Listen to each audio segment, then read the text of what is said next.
from the high desert and the great American Southwest. I bid you all good evening, good morning, good afternoon, as the case may be, across all 24 time zones worldwide. I'm Art Bell, and this is Coast to Coast AM. By the way, anybody catch the fifth inning of the World Series where they played my theme? That was kind of cool, I thought. Welcome. Good to have you all. The war, the war, the war. First of all, I sat tonight watching Tommy Thompson and some appointed doctor on Larry King tonight. And, boy, I don't know, folks. I know... Tommy Thompson is kind of king. You may have seen him on 60 Minutes of everything is safe, everything is okay, which, you know, I guess is a message that somebody in his position probably has to deliver. But even Larry King at one point said, Tommy, don't you think there's some danger in continually telling everybody that everything's all right? Yes. He said yes. So I don't know whether any of you happen to see it and interpret the same way I did, but it's kind of like, yeah, right, everything's fine. Just fine. An American bomb, a really, really big American bomb, blasted huge plumes of smoke 1,000 feet into the skies over Afghanistan's front lines on Tuesday in what's being called an unusually mighty airstrike. Mighty big. And you have to wonder if they might have used a fuel air bomb, the first fuel air bomb. They actually produced something that really is more akin to a mushroom cloud, so I don't know. But whatever they dropped, it was really, really big. U.S. authorities suspect that Osama bin Laden's inner circle may have issued, get this folks, issued new orders for attacks against Americans and are concerned that the terrorists might strike even if they are cut off from their command. Now, of course, in Afghanistan, I'm sure there would be a doomsday order. You know, if you cannot talk to us, if you cannot speak to us, do the following. So I don't think everything's okay. Everything doesn't feel okay. It feels like something is going to happen soon. Even the government, without giving specifics, which, by the way, they say they don't have, is saying something is going to happen soon. The Pentagon today confirming the presence of our guys on the ground in Afghanistan. Not a lot of them, but they are there. The news story that broke about an hour before I got on the air yesterday is a big one today. A hospital worker gravely ill with inhalation anthrax today, as the growing list of victims prompted investigators to worry that the bacteria might be spreading at postal facilities from one piece of mail to another. This woman, as I told you last night, became the first outside the news media or postal service to be infected with this horrible form of... I wonder if she'll make it. I think it's nip and tuck about whether she'll make it. Once the inhalation anthrax has gone pretty far, you don't make it.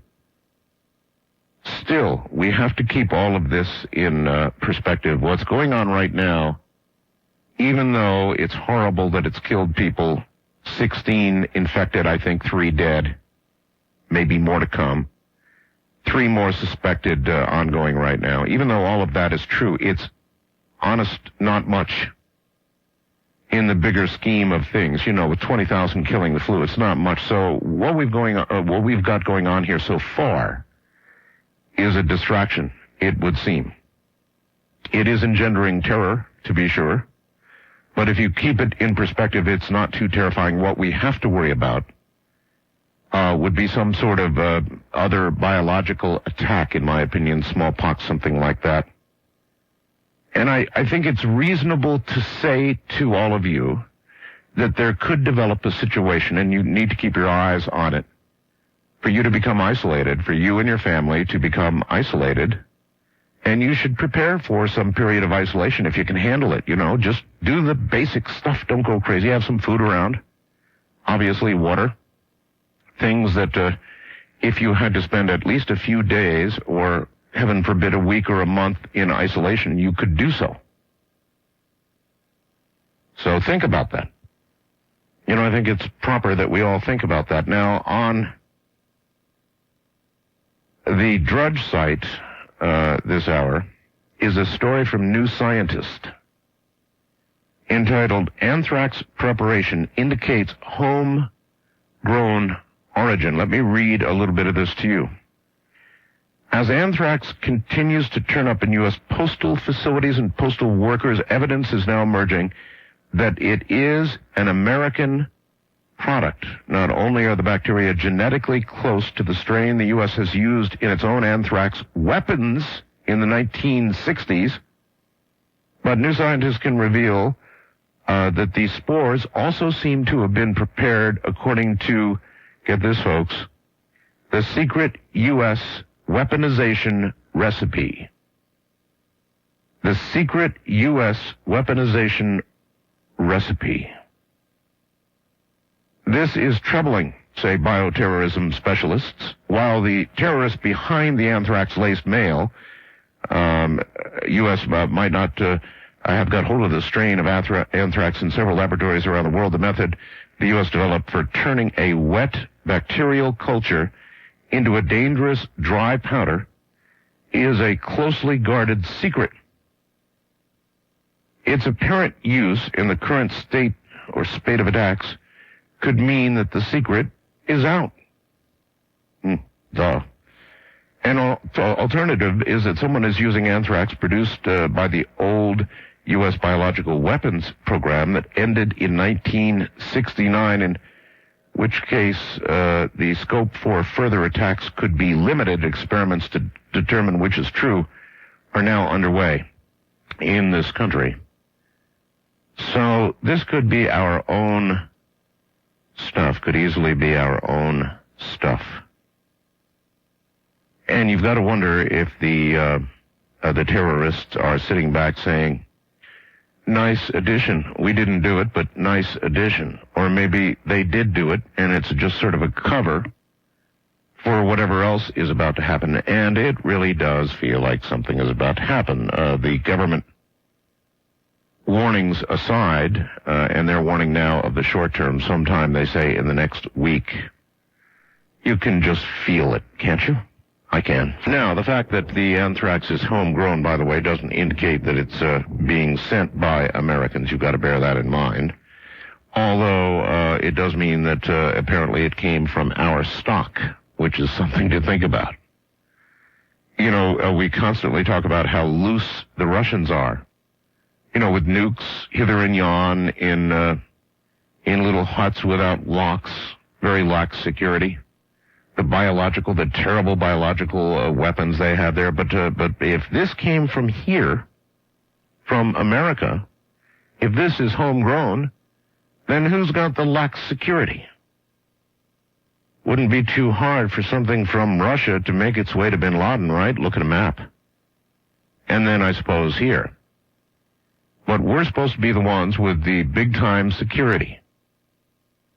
And here they're saying it's our anthrax. I want to think about that a little bit.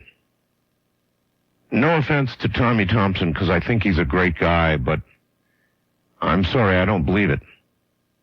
He flat out just said America's safe.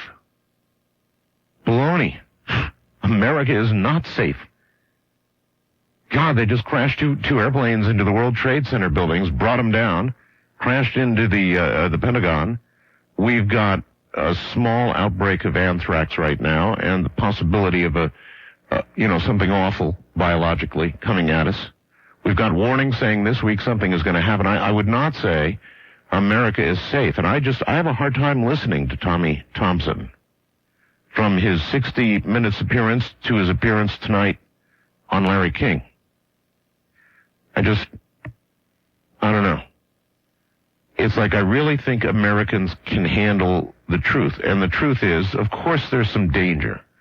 Good God, look around you. We're at war. Of course, there is danger. Anyway, to the phone lines. First-time caller line, you are on the air. Hi, Art. Hello. This is Chris from Minnesota. How are you? Okay, Chris, welcome to the show. Well, thanks for having me. You were talking the other day about thinking out of the box, and I have a great idea. Okay. Let's put Harlot on Al Jazeera television and threaten to send her to Afghanistan if the Taliban doesn't turn bin Laden over. You think she would? She'd be that threatening for them? Well, I think she'd be pretty close.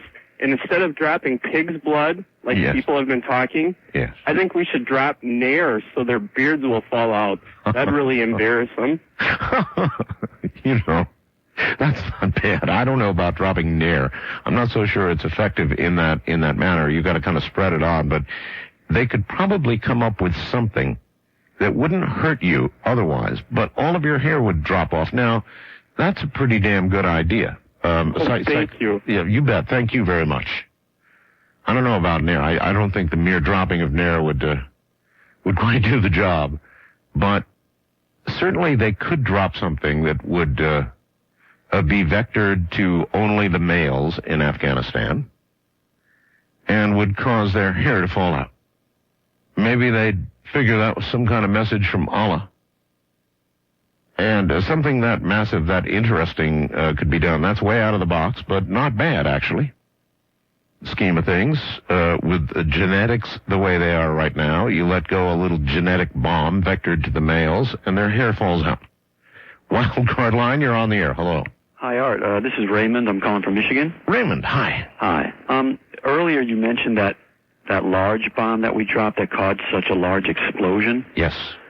Do they know if it was the bomb itself or what was actually hit that caused the explosion? Well, that, of course, is a good question, but usually they talk about secondary explosions. In this case, they didn't. Right, because I thought maybe a storage facility or something with fuel in it, maybe. Possible. Certainly possible. But usually it's written as a secondary explosion. Mm-hmm. Now, I wouldn't be surprised, but that we're going to drop a fuel air bomb. We've used them before. They're a form of terror as well as an effective military tool. Yeah, well, I guess, it depends on how you look at it. And in your opinion, let's take this war, for example. Why does it seem like we sort of, for the most part, fight by the rules and our enemy does not? Well, why do we stay fighting? Okay. I think that publicly we do. We try and avoid civilian casualties, and I think at every level, actually, we do that. But I don't think on the ground in Afghanistan, the special forces that are going in, or actually are in, I don't think they're playing by the rules at all. Yeah, you think they're trained not to play by the rules? I think they're trained to kill. Well, yeah, I mean, war in general is... No, not in general. Very specifically trained to kill. And do I think we're assassinating there? Yup, I do.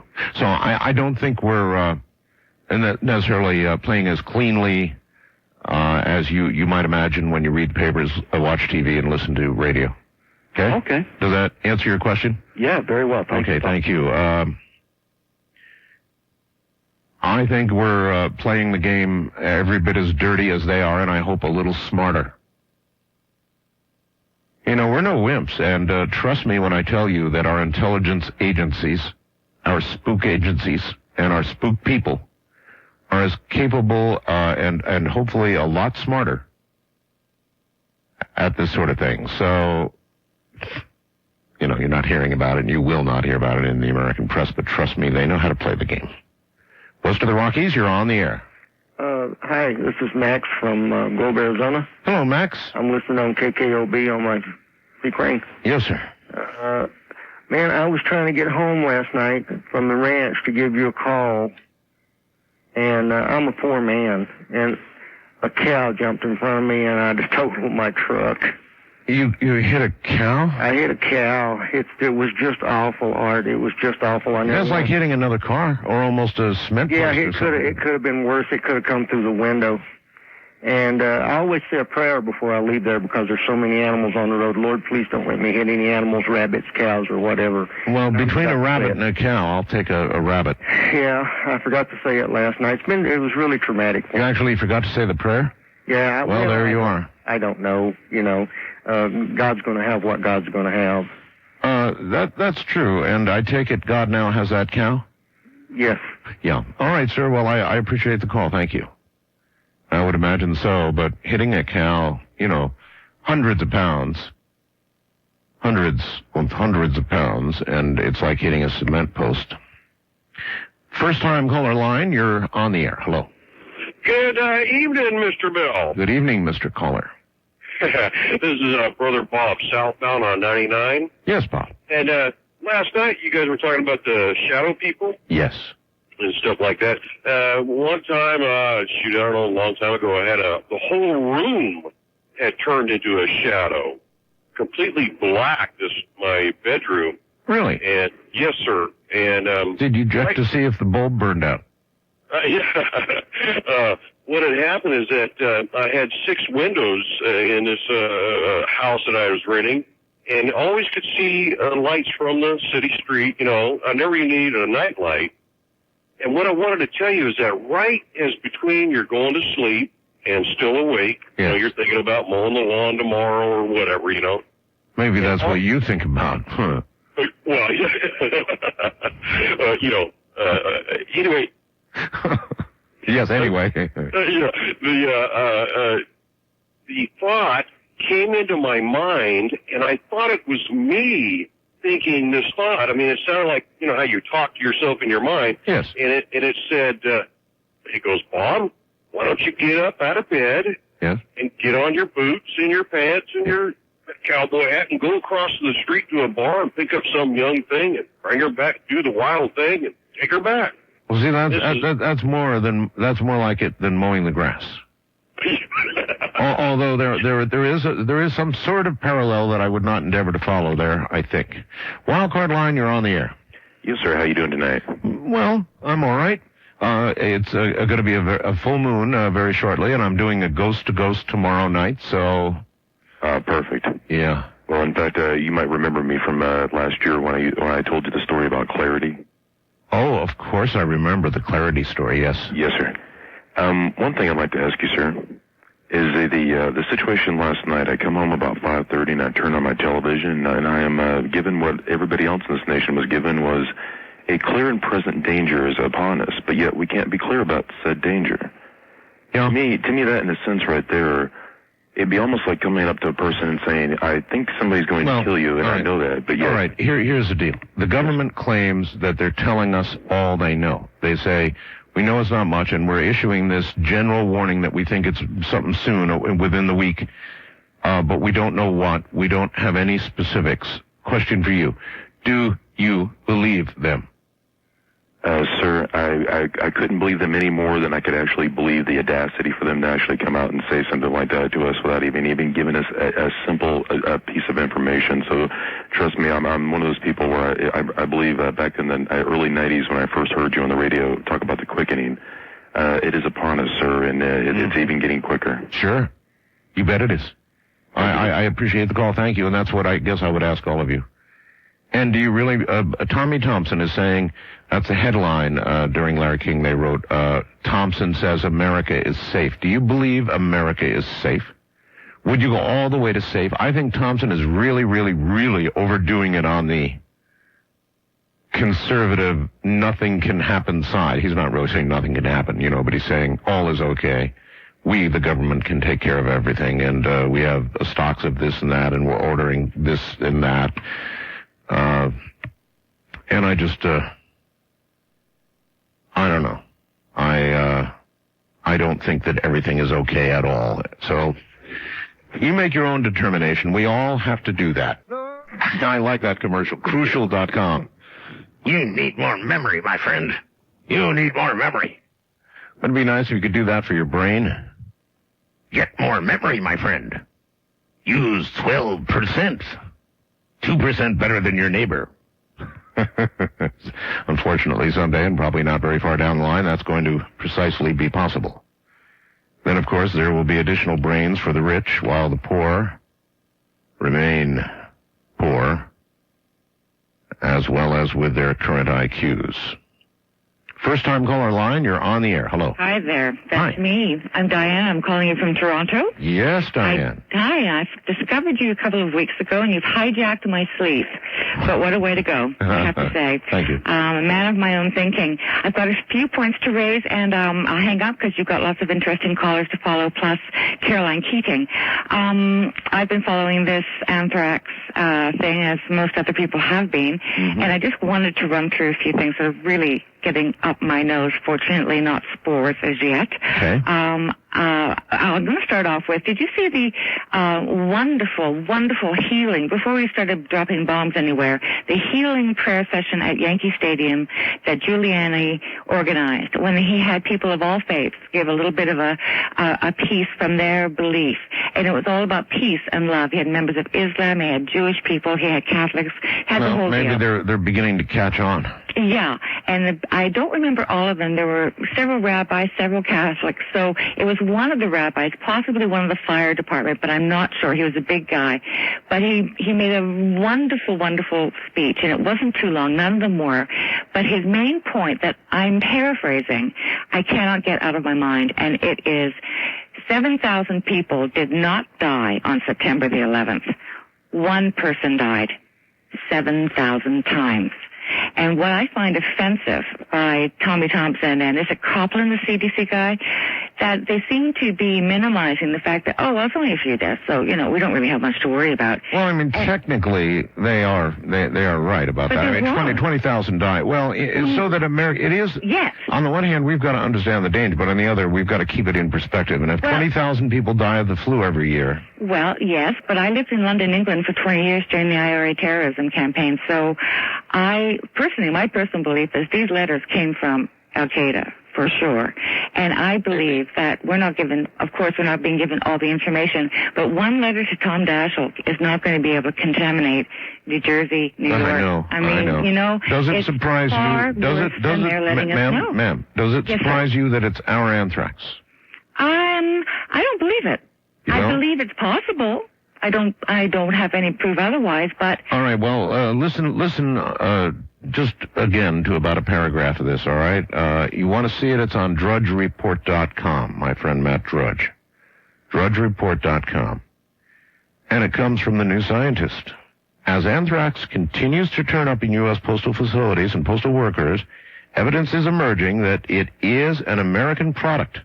Not only are the bacteria genetically close to the strain the U.S. used in its own anthrax weapons in the 1960s, but New Scientist can reveal that the spores also seem to have been prepared according to the secret U.S. weaponization recipe.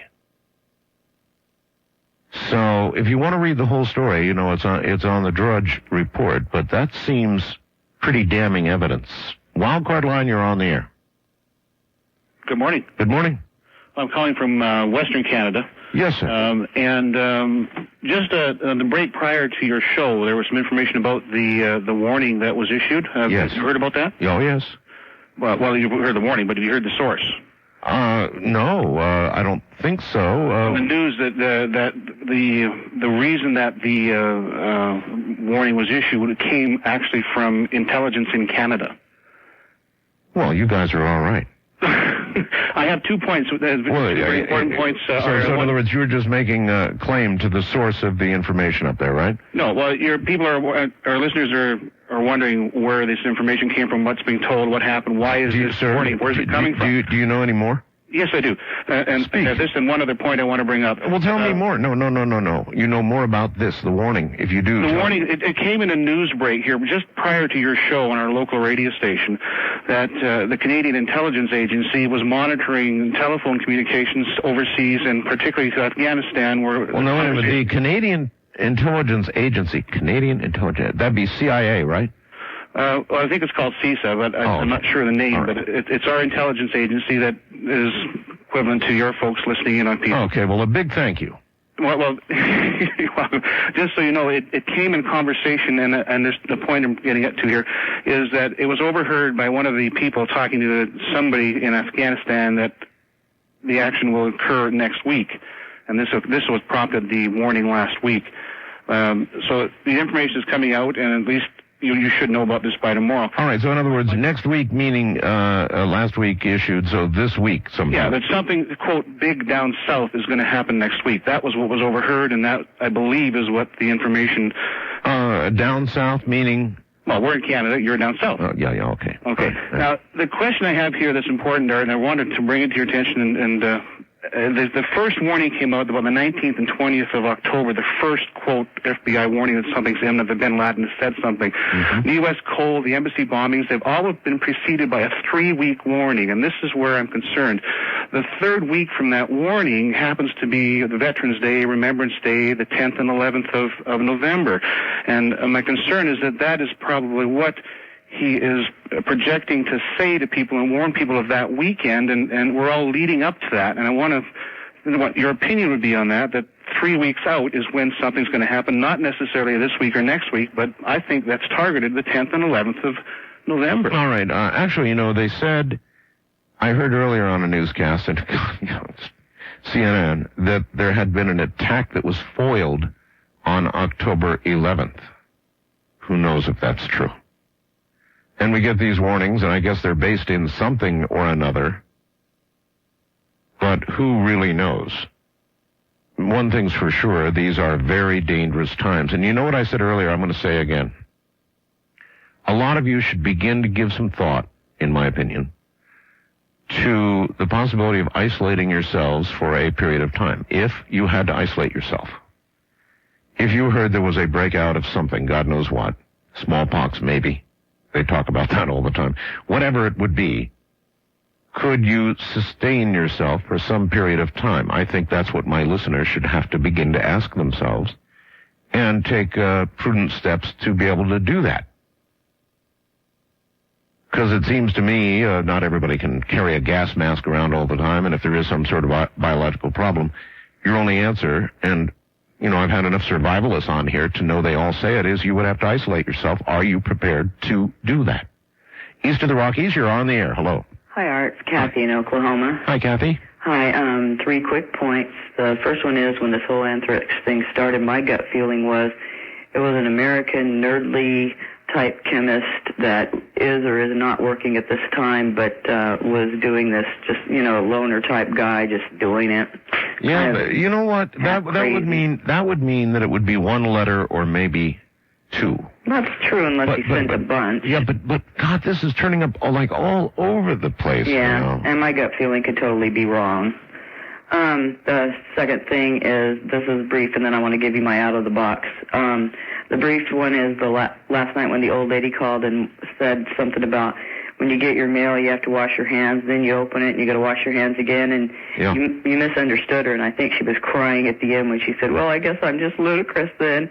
What she was referring to is that the guy on the postal master had said that we should take precautions and wash our hands when we open our mail, and I had thought the same thing she did, because, I bring the mail in, and then I open it, and I read it, and blah, blah, blah.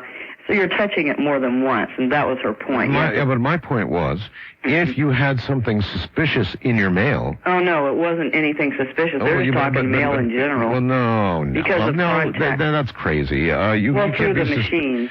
The machines that sort it. Yeah, but listen to all the warnings, dear, from the government. They only talk about if there's some kind of powder in a letter. Well, they were talking about contamination from the machines that sort the mail. That was...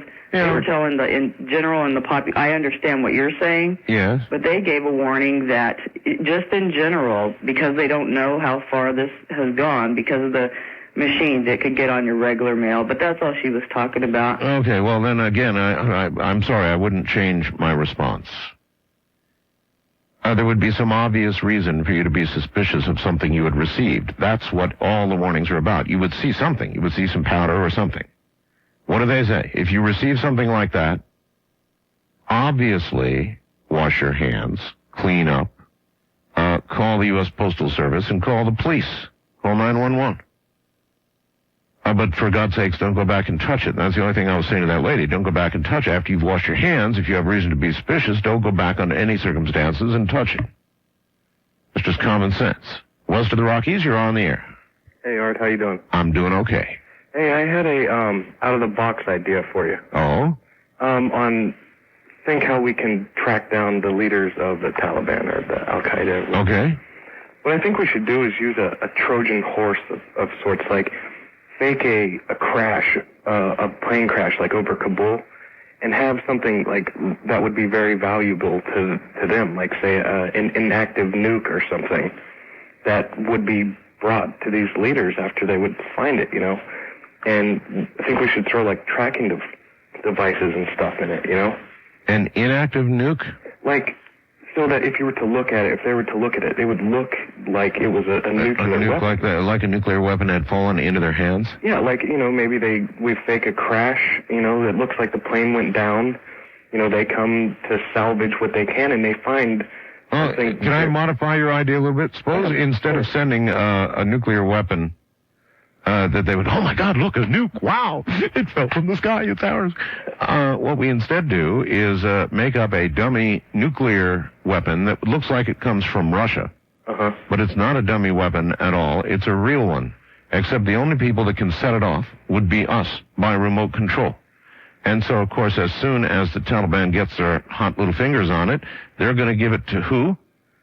Yeah, exactly. They're going to give it to the people that can use it. To Bin Laden, right? Yeah. And then so you wait the appropriate amount of time and push the damn button. Hey, that works too, man. But I figured if it was something of really high importance that they would think, could be very useful to them, that they would obviously take it and it would be taken to the leaders, to Bin Laden or whoever. Absolutely. Another good idea, sir. All right, I like it. Thank you very much. Very, very, very good idea. Yes, sure. Although I think they would be suspicious of an American nuke, they would probably figure a Russian nuke now. One of those could somehow be lying around. And then you wait until, of course, the lieutenants would rush it to Bin Laden. Look, nuke. Boom. I don't know. Those kinds of ideas. First-time caller line, you're on the air. Hi. Good evening, Art. Good evening. This is Stephen calling from northern Michigan. Yes, Stephen. And I guess I just want to make a comment about Tommy Thompson and quick out of the box. I wasn't able to get on last Friday night. You've been watching Tommy Thompson, too? I have. His appointment was one of the first Bush appointments, and I was a little bit skeptical. I don't know what his qualifications are. Being from Michigan, he's much like the Republican slug Governor John Engler. Well, he had really, he had kind of a good rep, frankly. He had a good rep, and but boy, in the position he's in now, I am not comforted because he's going overboard on the we're all safe, everything's okay side. That gives me the heebie-jeebies. I totally agree. Again, like I said, I don't know what his health and human services qualifications would be, but from what I've been feeling, my gut instinct is everyone else has been pretty much honest. Secretary of Defense, other people that Bush appointed. Yeah. But Thompson doesn't really seem to be. He just seems to be sugarcoating it. Well, he's or more or less his opinions, I guess, or what information he has. Yeah, I can't sit and listen to him with any credibility on his part. I don't see it, and I don't. He's just contrary to everything that we've been hearing so far in regards to anthrax or any other potential threats. I think your observation really should be listened to by somebody in our government, because his credibility, in my opinion as well, is less, not more, because of the way he overdoes it. He just overdoes it. I mean, just about everybody knows we are facing a real threat. I mean, something really may or probably may happen. And just from similar to John Engler, he just kind of changing welfare around and mental health services, and put a lot of mentally ill people, maybe not totally on the streets, but living out of transient hotels, paying by the week. maybe because certain institutions were closed down, lack of funding. But I guess my point on Tommy Thompson is I don't understand his qualifications, and he's not being honest and sugarcoating it. Because maybe his lack of qualifications, he doesn't understand the threat, such as me, you, listeners, just fellow Americans. Either that or he is actually delivering the message he's being asked to deliver. Although it just seems overdone to me, overdone to the point where you go, oh, come on. And if you're going, oh, come on, then you're not buying it. And if you're not buying it, then it's not good propaganda, is it? The whole idea of propaganda is to have those in receipt, in belief. Wildcard line, you're on the air. Hello. Hi, Art. This is Larry from San Anselmo, California. Hi, Larry. And I have a couple of things.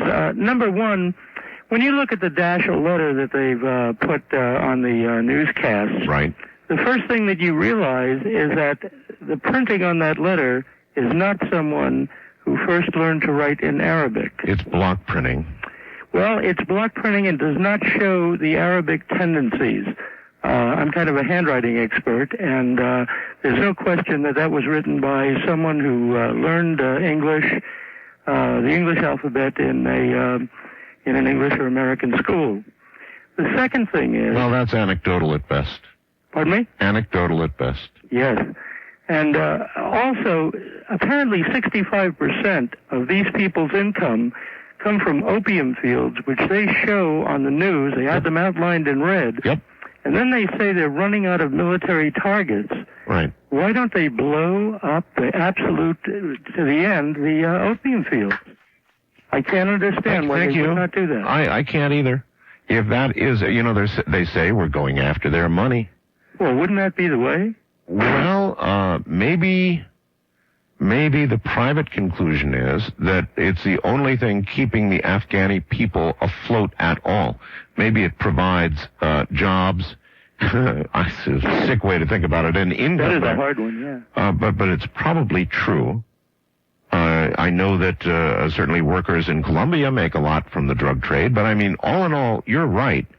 Blow up the fields. Yeah, absolutely, because it couldn't be anything among sane people but a popular idea. I mean, if they have such a drug war, it would seem that that would be, one of the first things they would have done. 60%. Yeah, I mean, most of it has got to be going for weapons and the war effort and so forth now. So, yeah, I agree completely. Blow them down. Absolutely. All right, thank you. Thank you, sir. Take care. Blow them up, sure.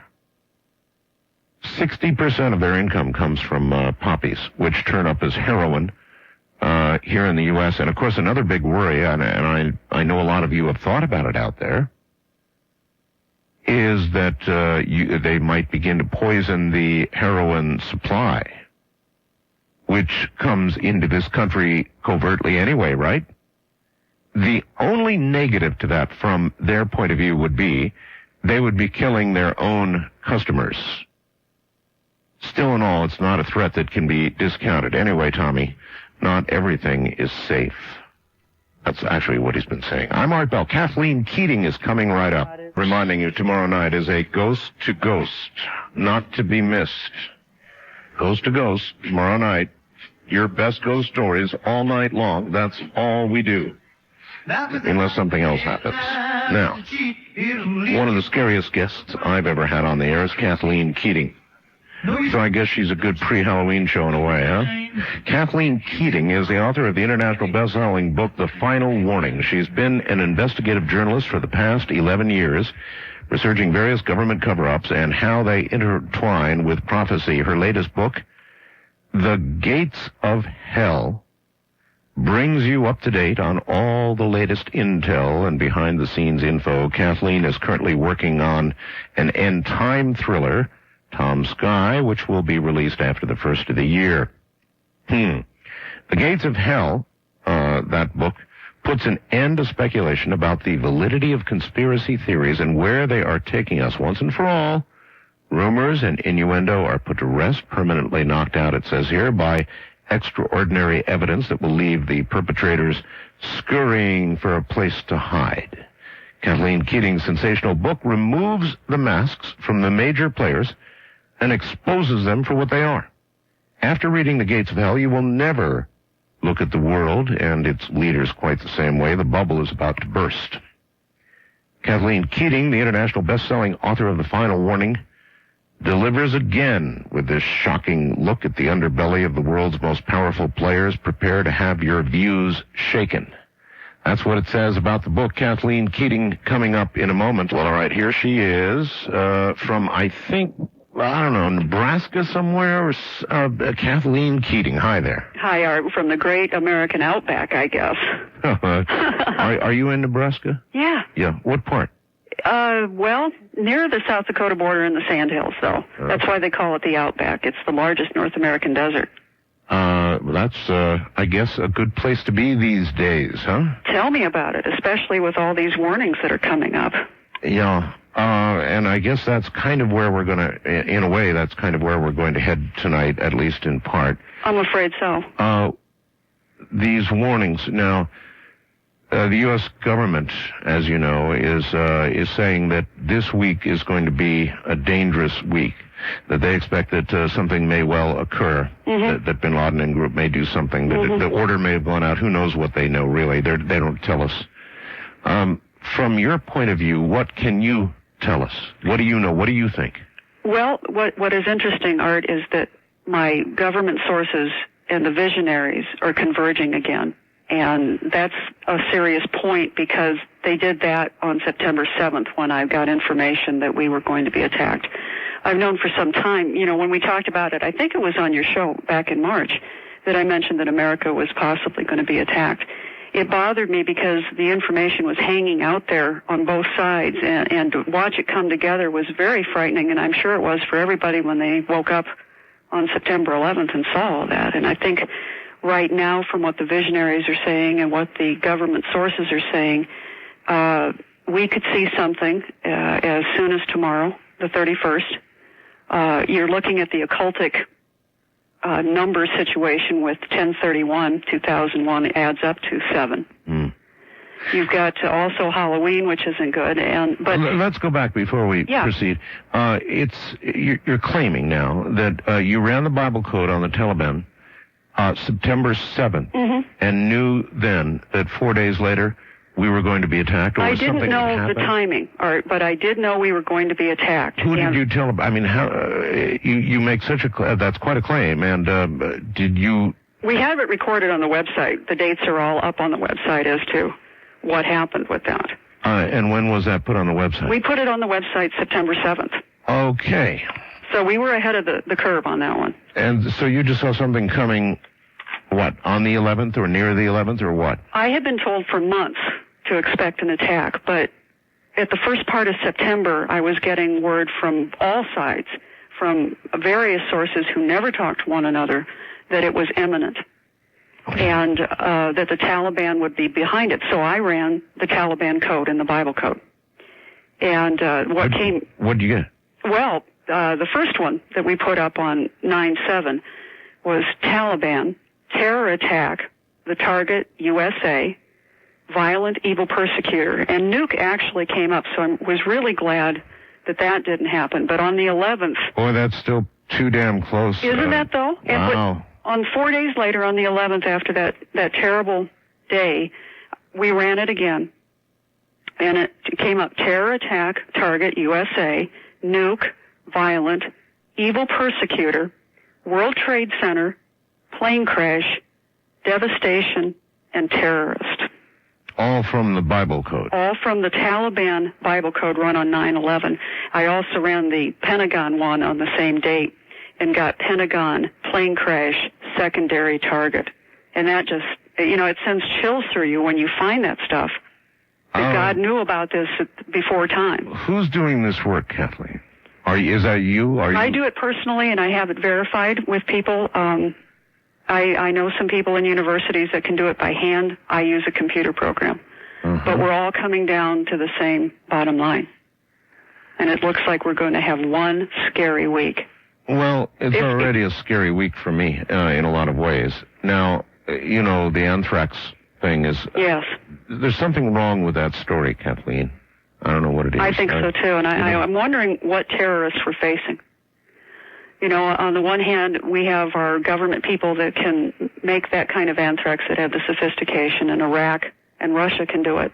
But it's worrying me, and it certainly has, anthrax has come up in the Bible code, meaning that we are being targeted by a lot of people, probably in connection with the Taliban. But what worries me is that maybe people inside this country are working with the terrorists. Are you getting that impression? Well, not necessarily. The late word is that this anthrax probably came from our own stock. They would seem to have pretty solid evidence for that now. That doesn't surprise me at all, from what I've been finding out with my sources and in the Bible code, and what the visionaries are saying. And that's sad. It's disgusting if it is domestic. I certainly agree. Now, with regard to what's coming up really soon, if you got that much specific information from the Bible codes, you should be able to tell us with equals. There are so many targets that we have seen so far that have not been hit. And what, as best you know, is coming? As best I know, if people do not pray tonight, and it's vital that they do, we could see a more severe attack than we saw on September 11th. Any idea of the nature of it? It could be nuclear. It could be. It could be something else, but it has the possibility of being a nuclear problem. All right. This is only from a listener, but it's a fast blast that I got a little while ago, and I would have to confirm it. Keith, help me out here. I'd like to confirm it. It's from Kathy in Sonora, California, and she writes, Art, from Fox News, nuke smuggled to Colombia 3 weeks ago, now possibly through the Mexican border to make a dirty bomb to spray on us. Fox Tonight, Brit Hume, and Hannity. So I really have no idea whether... I've heard that report, though. You have? I have heard that Russia is missing some weapons, and now we have that suitcase that they think is being smuggled in. So there could be a nuclear weapon here? Well, I think we have several suitcases already here. And I think that they will be used. We are darn lucky they didn't happen, the attack on the 11th didn't have a nuclear suitcase on board. We know for a fact from prophecy and certainly from Father Martin that New York will ultimately suffer a nuclear blast, but I'm hoping that we can put this off.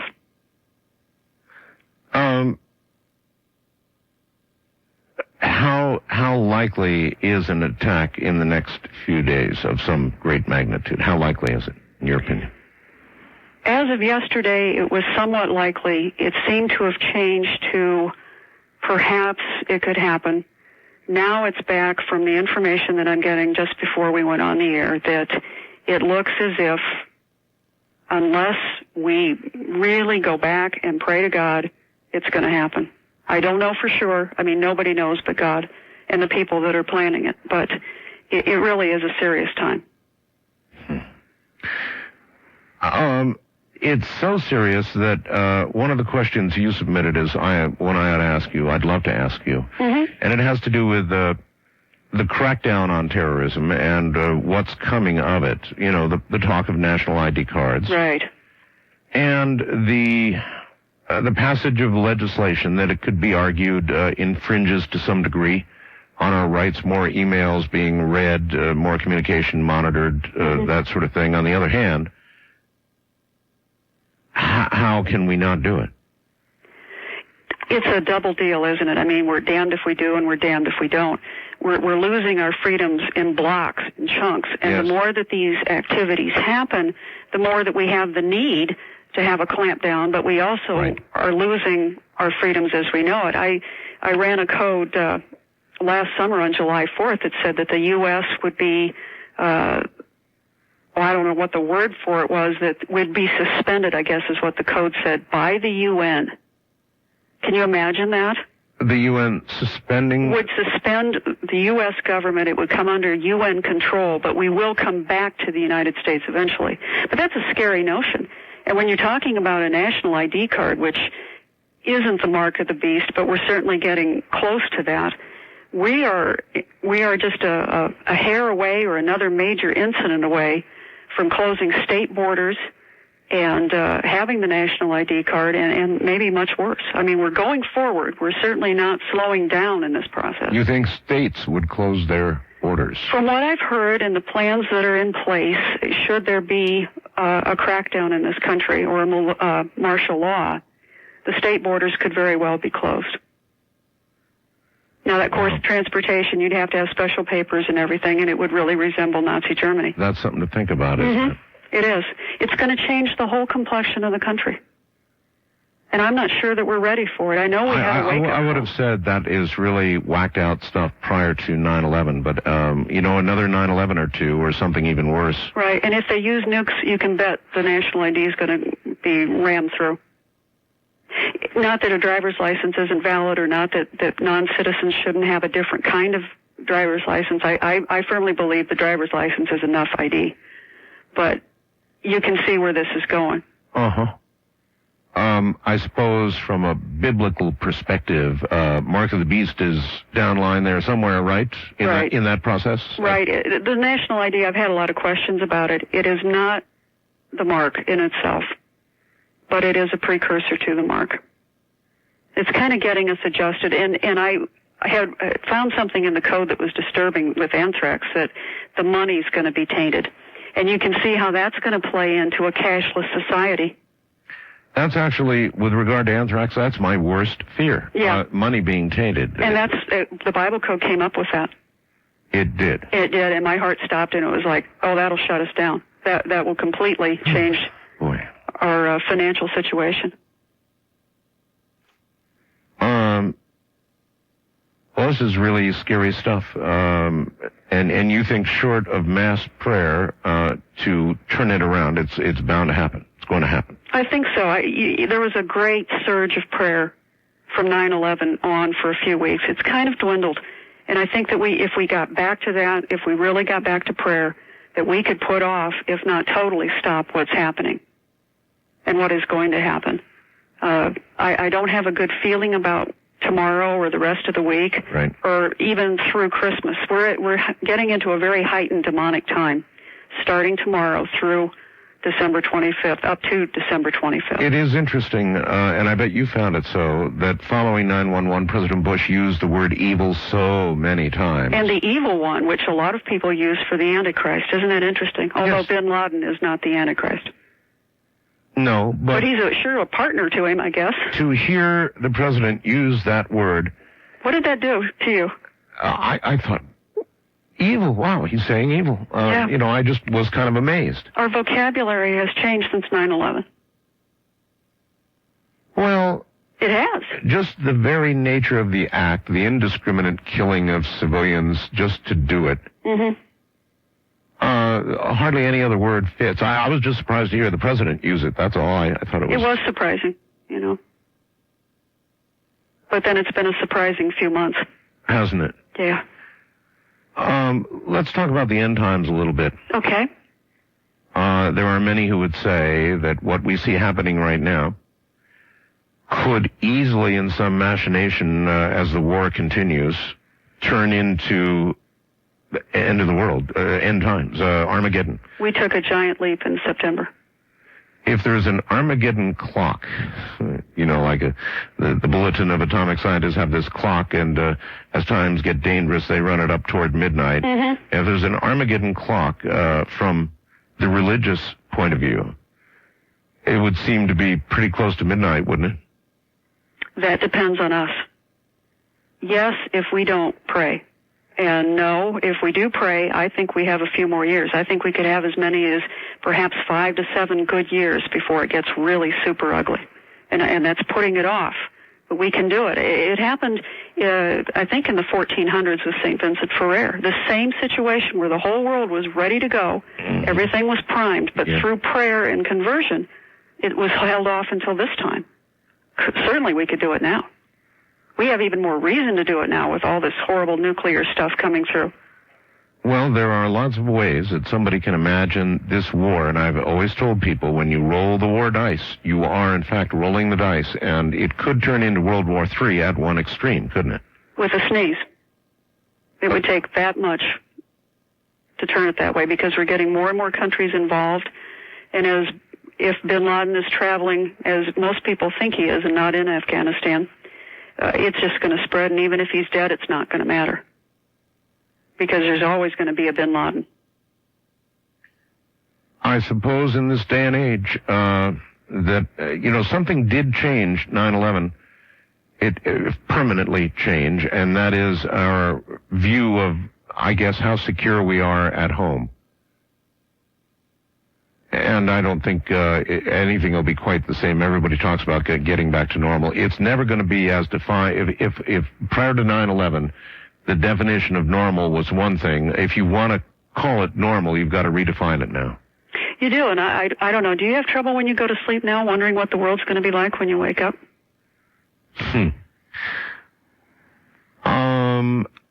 I've had a lot of trouble sleeping since 9/11. Period. Yeah. The first several weeks, I really lost so much sleep, Kathleen. I just didn't sleep at all. I was on here nightly talking about it, and it all sunk in, and I understood exactly where we were and are. And I see no deviation from that yet, and it looks like it could be headed to a really rough place. Were you surprised? I mean, were you physically affected on 9/11 when you saw what happened? I mean, did your heart palpitate a little bit, even though you knew it was coming eventually? I went into shock. Yeah. I actually went into shock, and hard shock for me lasted like 3 or 4 days of really hard shock. And before I could even begin thinking about other elements of what had happened, I could not get over what had happened. It was a state of shock, and I'm sure it was evident on the air. We're here at the bottom of the hour, Kathleen, so hold on.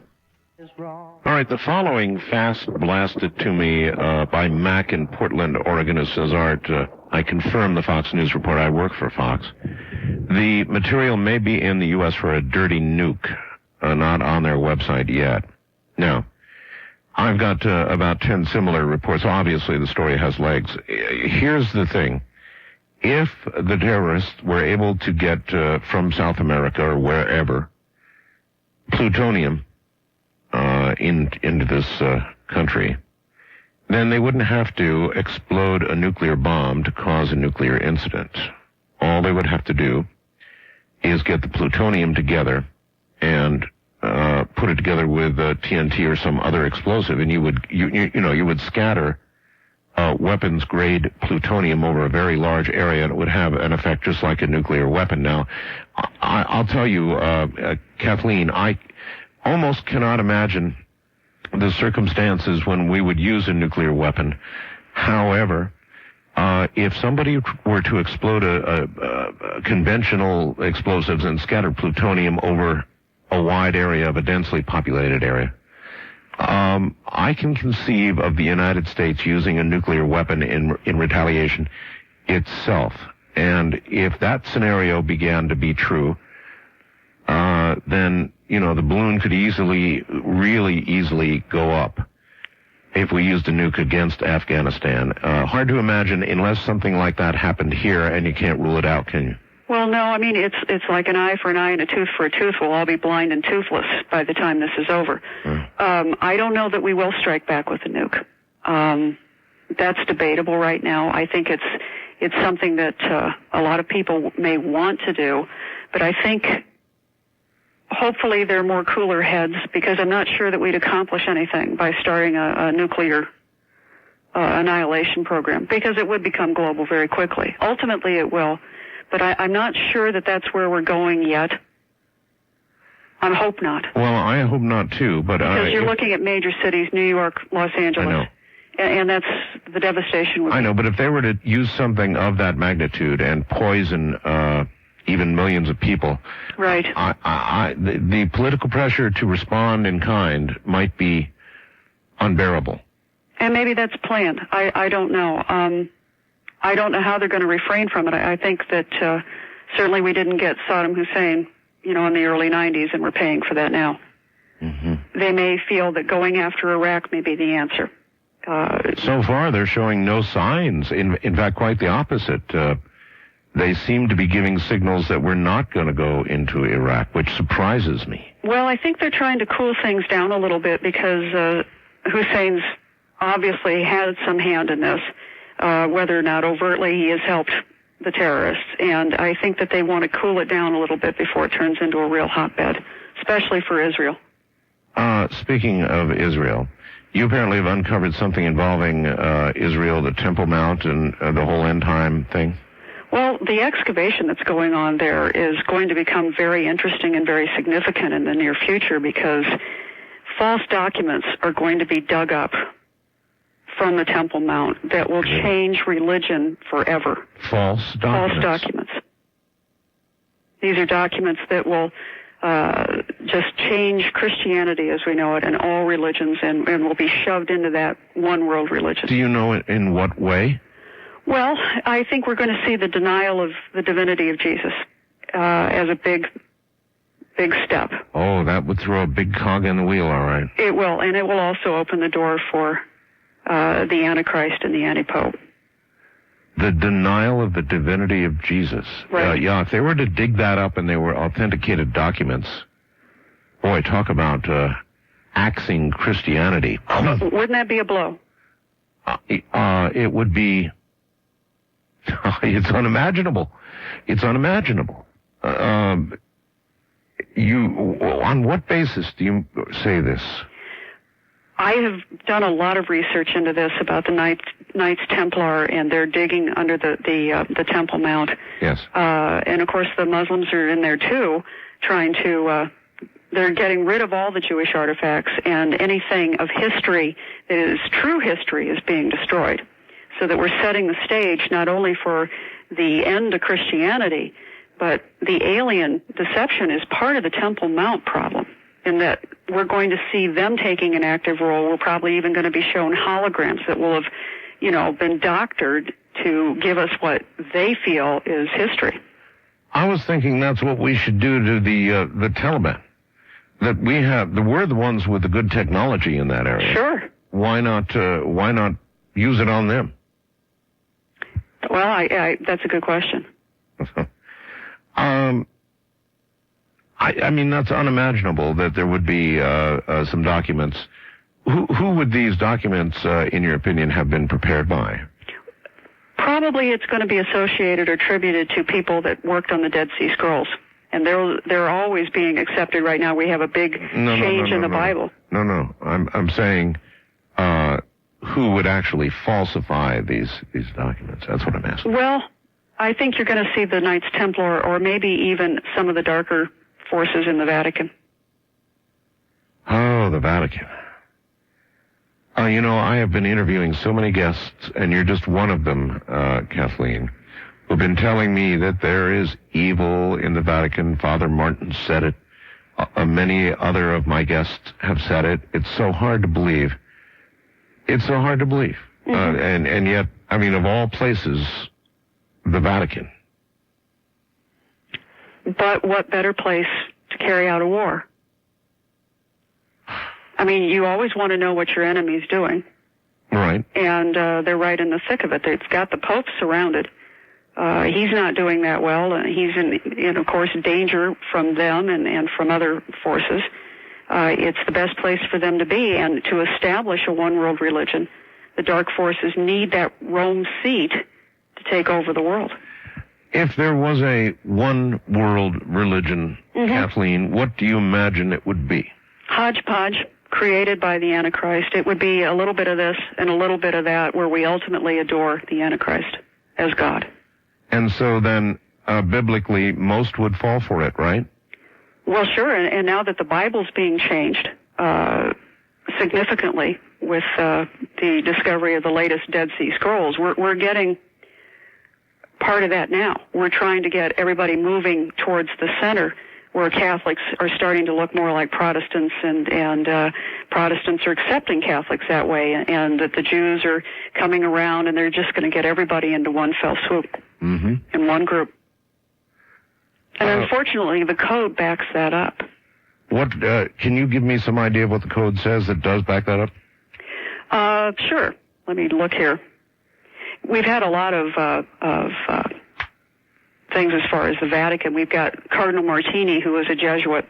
It says when you run the Jesuit code, and Father Martin would probably be delighted that this information is out after he wrote the book, The Jesuits, that Martini would change Rome and ultimately control the world.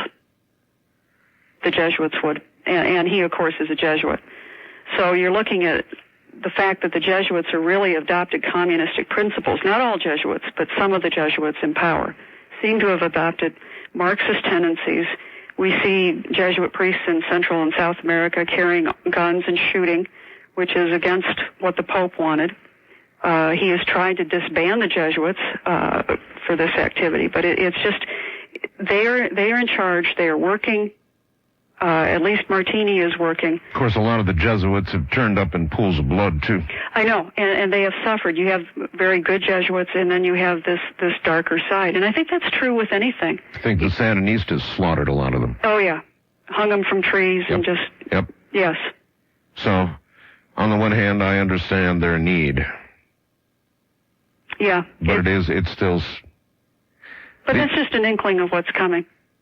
I mean, they're going to control the world religion. It's just all going to go into one pot. Along with a new world order? Right. I suppose you really could not have a new world order, a real order, without having one economy and one religion. And then, of course, to follow and govern all that, one government, right? Right. One leader. I have always thought and said on the air that I think inevitably it is going to that. It's a matter of when, how soon. Mm-hmm. Now, I suppose events could force it fairly quickly, or it could run its course and not even be in our lifetimes. We could hope for that and pray for that.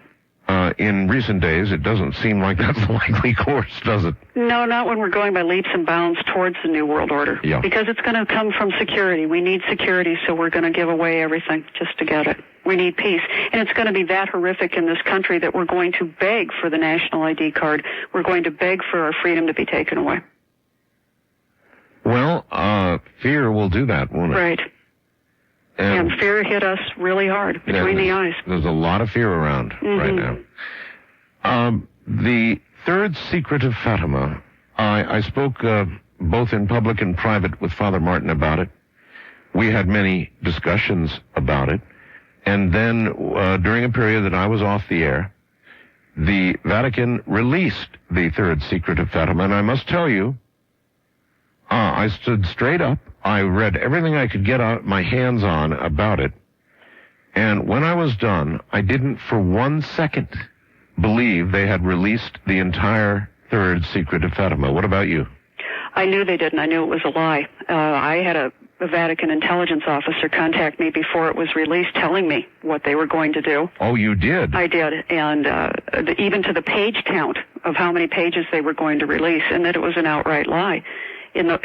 I ran the Bible code on it, and it said that the Fatima third secret was a fake release by Rome to dupe the public. And I also... It said specifically that? Yes. It said that. And even more shocking was Father Martin's code, which, are you ready for this? It says, Martin Malachi, priest, secret, cast out demons.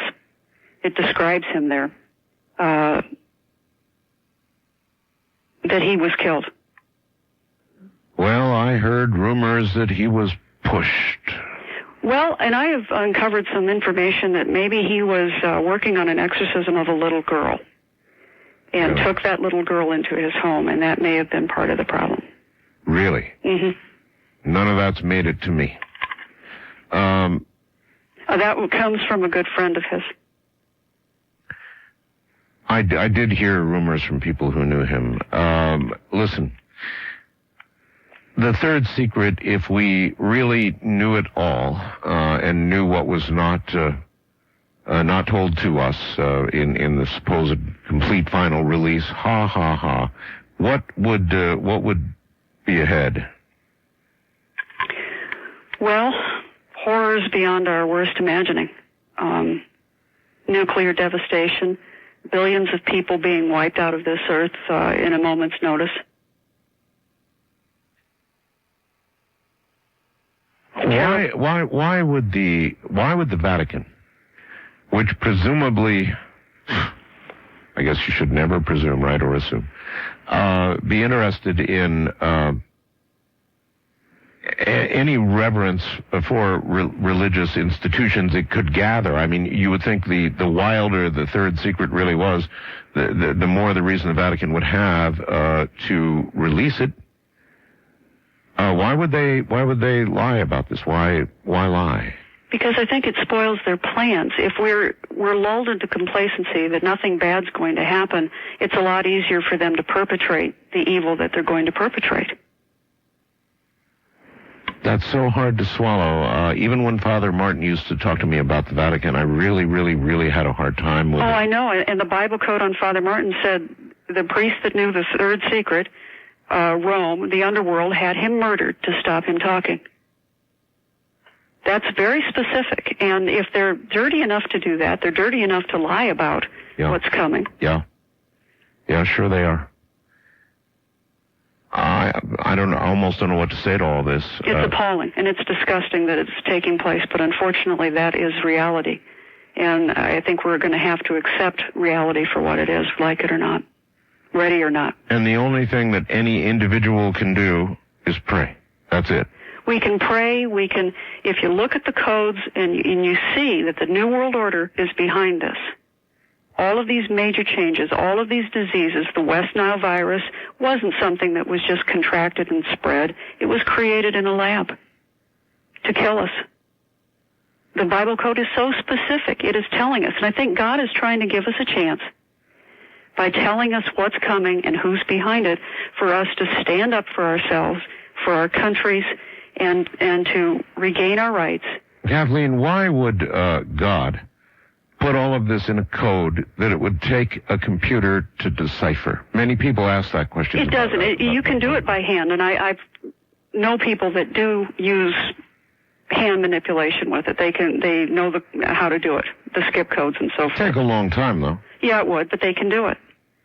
Some rabbis possess the whole Torah in their heads, and they can recite it. Yeah, okay, but you're still not answering my question. My question really is, why would God put such a code in the Bible at all? Because he wanted to give us a fair chance in these times to know what's coming and what isn't coming, and to tell us who's behind it, because he loves us.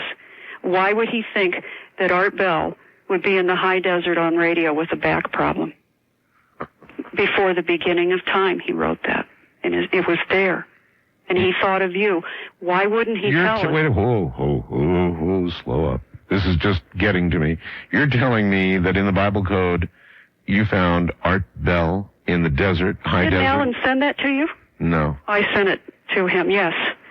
He probably decided not to forward it for perhaps even good reasons. Anyway, proceed. But that's what it said, Art Bell. It said Art Bell. High desert. High desert. Radio and back injury.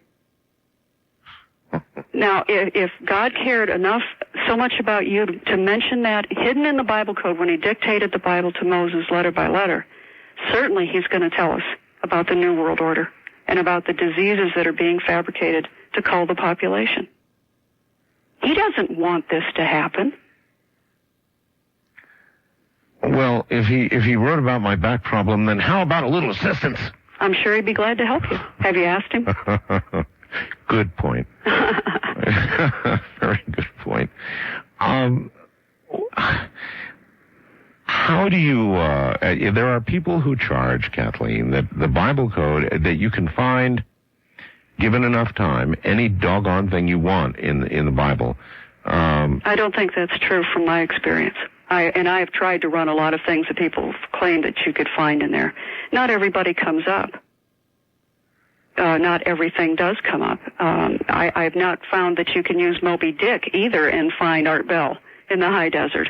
I just think that from my experience, it is a good thing, and I really believe, after tons of research and talking with a lot of authorities, yes, it's the real deal. Can you tell us what software you used to do this? Bible Codes Plus 2000. Really? Mm-hmm. Bible codes plus 2,000. So there's a piece of software, commercial or available free or what? Right. I think we have a link on our site to it, but I don't really get any profit from it at all. People ask me so much, we just finally put up the link. And so you've tried to put other things in. Sure. Just as a test, right? Sure. Just as a test, because I'm skeptical and I don't swallow things easily. I have to see it proven 5 ways before I'll believe it. And even the Bible code says God encoded, God is truth. Moses hidden in the code. I mean, it's the God gave the code to Moses. You've heard about the book of Daniel or whatever that would be sealed until the end of time. I truly believe it's the Bible code. All right. Well, you've totally freaked me out. Hold on. It's the top of the hour, and I mean totally freaked me out.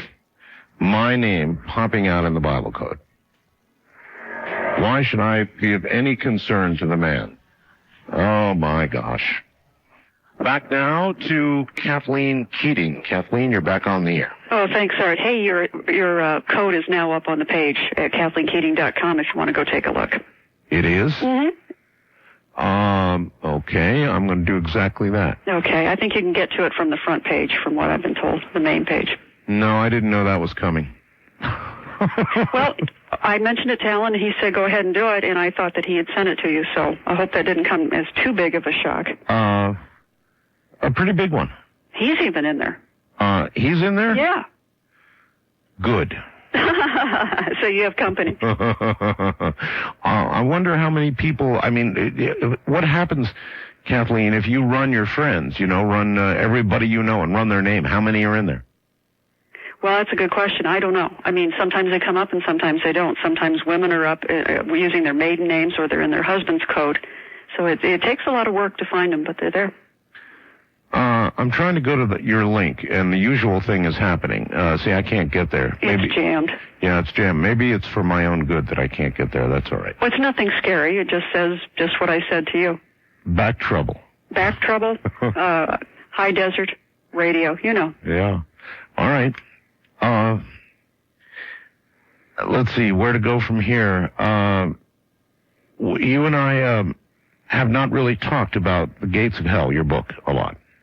Well, we sort of have in the past hour or so. Maybe in the past hour, but that's all. That's it, yeah. And I guess if I were to say, describe to people what The Gates of Hell is all about, obviously it's available. You have some kind of special going on too, don't you? It's an Art Bell special, of it's course. It's an Art Bell special, yeah. Yeah, if you call 1-866-308-6235, they've got both the final warning and The Gates of Hell at a remarkable price. I think they've reduced it since the price I told you in my fax to you. Really? Yeah. Do you know what it is? I think it's $25 for both. Or $13.95 for Gates or the final warning singularly. Yeah, it says $13.95 each, so if they've done that, they really have reduced it. They have, and it's just for you, and there will be people there from now until the trumpet sounds. God willing. I'm going to give the number again here in a second. It's 1-866-308-6235, correct? Correct, and they're great people, and they ship very quickly. I'm really happy to say that. 24 hours a day. 24 hours a day, 7 days a week. Means you can go out right now. You bet. Why did you pick the title, The Gates of Hell? Because I think that we are getting our noses driven right into the gates. We are coming so close to annihilation, and so many souls are not prepared for what's coming. The gates are opening for millions of souls. You're saying a lot of people are going to be passing to the other side. Right. And they're not necessarily going to be on the up escalator. They're not ready. And, but we know in the end that the gates of hell will not prevail. But it's going to get ugly until we get to that point. I have a feeling that you would not accept an anthrax vaccination. Is that correct? No, I wouldn't. Would you? I mean, there is 80% chance that you could have some serious problems if you take the vaccine. Well, listening to Tommy Thompson tonight, he did say that in a million, some would die one would die, some would have brain damage and other problems. But it's all a number. Life is and death. It's all a numbers game. It is. So I guess it would depend for me on how serious I thought the anthrax threat was. Well, most of the anthrax problems can be curbed with antibiotics. We do have that Russian strain that only Cipro will touch, and then there's the other strain that you can die. Nothing will help you if you don't act quickly. So I think it's something, I'm not going to tell people not to take the vaccine, but I think that people should read about it and really make an informed decision. Well, right now, they can't make a decision. There's nobody giving that. Oh, I know, because it's not approved.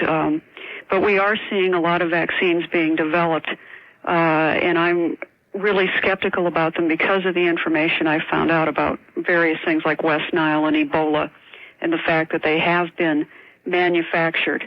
And we know that someone's going to be reaping the benefits for these vaccines, for the diseases that they've created. You believe West Nile and Ebola are both manufactured? Well, the Bible code says it is. And after doing a lot of research and verifying it, I don't use just the code to check it out, but the code said the West Nile mosquito virus, science made this disease to instill fear. That's pretty specific when you think about it. Incredibly specific. Yeah. Do you know how your Bible code program works? I mean, do you know any of the skipping that it does, or how it does what it does? Do you know much about it? Well, you can set the skip code to how many letters you want. You can arrange it that way. You can have it search just the Torah. You can use the Hebrew keyboard to type in, for instance, Art Bell, to be accurate. Yeah, I mean, you can adjust it. You can have it check horizontally, vertically, all directions. Mm-hmm. Now, your name is found, and anybody else's or any other fact that you're trying to find is found vertically. And the codes around it, the words that are found around it, are usually in different, either they go across the name, they surround the name, and ultimately, if you work the code out, you get a lot of pictures. If you pull back and you can zoom out and take a look. It's really fascinating to see it develop. The Antichrist. Now, you've had a lot to say on my program about the Antichrist. Yes. In fact, you really met him, you believe, at one point in your life. No doubt in my mind. No doubt. No doubt. Where do we stand with the emergence of the Antichrist? Well, since our last chat in March, a lot of people have been seeing him, and he has been showing up in their homes. People have been pulled from their beds at night. They yell for help with Jesus, and they get it. But, I mean, I think he's getting closer and closer. I don't think that the world is quite prepared for a man in long robes and perhaps wearing a turban right now. No. So I think the timing stinks for him right now. But he's getting stronger. I hadn't thought about that. Yeah. The whole turban thing, it just... it's a blessing in disguise. It wouldn't go over at all right now, would it? No, it wouldn't. Now, if he showed up in an Armani suit, and looking pretty good, I mean, it might be a different picture, but he's just not going to get away with it the way he could have a few months ago. Now, I just finally reached your page. Hooray. And it says, Art Bell, radio host, back injury, author, High Desert. So what do you think? And it claims that this came from Genesis 24:65. Mm-hmm. That's creepy. You know what's even creepier, Art? If you open the Bible, and I don't have one, to read that passage to you, that applies to you in the Bible. Well, how so? Well, the chapter, whatever you said. Genesis 24:65, yeah. That verse applies to you. You are embedded in that particular verse. So God not only embedded your name in there, but he used a specific verse in which to embed it. Oh, it really gives me the jeebies. It really gives me the jeebies, Kathleen. Yeah, it's kind of shaky, isn't it? I mean, you find out that things are in there like that. How about your name? It comes up. I haven't worked with it much. There are a lot of Kathleen Keatings in the world, apparently. But, it will tell me my eye color. Oh, really? My hair color. It's astounding, and What confidence level? I mean, you're basing an awful lot on the Bible code. What real confidence level do you have in it? Is it for you absolute, no question about it? Or do you wonder from time to time whether you're finding what you want to find? Or what do you think? Well, that's a very good question. Sometimes it feels like I'm being given a glimpse of the mind of God, and I'm in total awe of what I find. I use it only to confirm my other sources. So when someone tells me, like a visionary or a government person, about a specific thing, I don't necessarily believe them. I try to validate it. And if I find it in the Bible code, it can really shake you up to see that, yes, it's all there. Well, in the United States alone, there are, upwards of 300 million people. Right. And worldwide billions. So how many names really could be in the Bible code? Tons. Tons? Absolutely tons. Tons. Tons.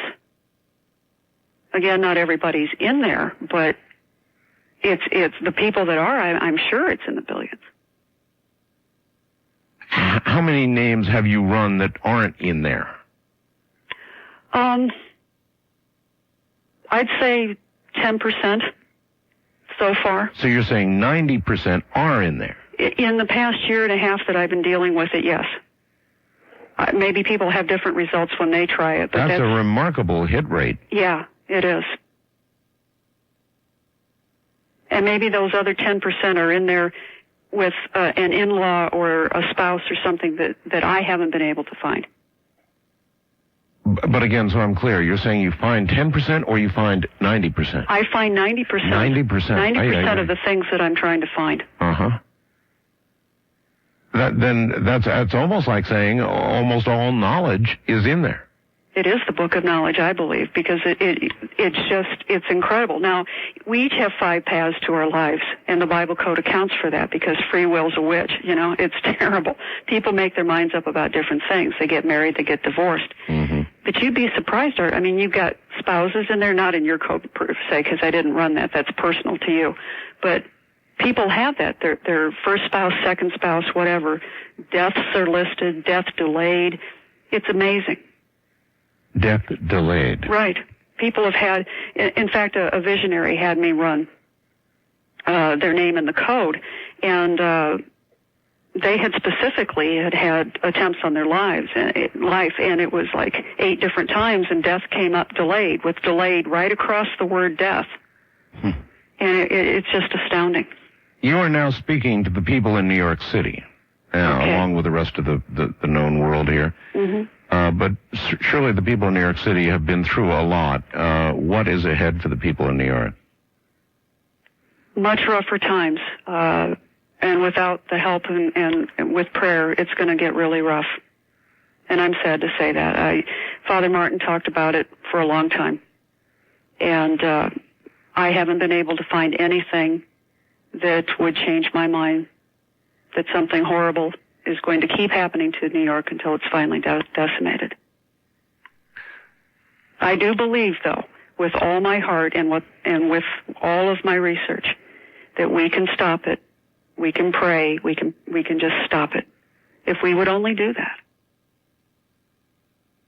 that. Do you think that so much is available in the Bible code, meaning so many people's names and so much information, almost all information, perhaps if you knew how to look for it, would be in there, book of knowledge, that was the whole intent the whole time, that the Bible, as it's literally written, is one thing to be studied, revered, and prayed about, perhaps, but that the rest of all the knowledge would seem to be in that code in the Bible? I mean, it seems like it, Art, because you run diseases, and they're in there, and you run how they're made, and even the Latin term for the diseases, variola for smallpox, and just the little nuances of not only individual lives, but of subject matter and events, that I think it is just such an epic book.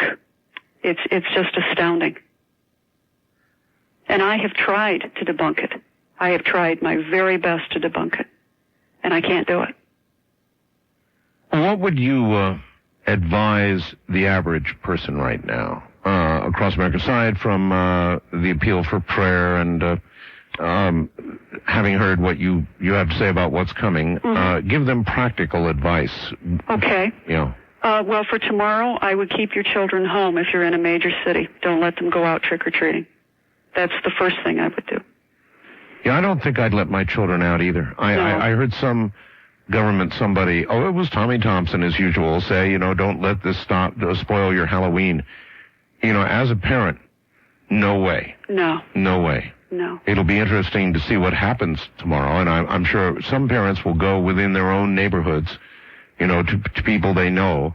But in terms of, when I was a kid, you took all the bags you could get, and you went to as many homes as you could go to in several hours, and that amounted to many, many homes. And we came home with bags and bags and bags of candy and made ourselves sick.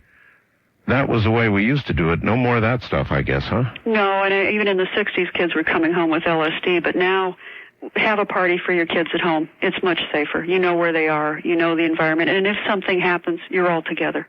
And I think that's important. I think we need to remember that God is in control and he can help us, but we have to ask for it. We have to become friends with God. In the old days, he would talk to people, just as we're talking now to one another. He would literally talk to them about their lives and what they thought, what they were going to do. God has never talked to me like that. He could. I'm sure he could. I'm sure he would. The hailing frequencies are always open, but I've not had it yet. Have you ever had God talk directly to you? I can't say that I have. I can say that I feel that he talks to me, that I feel guided with the Bible code. It's almost as though there's a partnership there, and he has it with everybody. But a lot of people do hear from him now, and it's going to become more prevalent. Of course, you're also going to have more prevalence with the dark side trying to communicate. But he's there. He's waiting for us to say, okay, we can't do this. We can't face nuclear disasters without you. Just like we did when we all started using God in our vocabulary again after 9/11. And we did. It's remarkable. And then, of course, the fight comes with certain school districts that we can't have the Pledge of Allegiance. We can't have... Yeah, there's a lot of that going on. Yeah, and so we're now going back. The pendulum is swinging back the other way. But when it swings that way, I'm afraid that we're opening the door for worse terrorist attacks than we've ever imagined. Okay, hold it right there. What we're going to do when we get back is open the lines for Kathleen Keating. This is pretty heavy stuff, to be sure.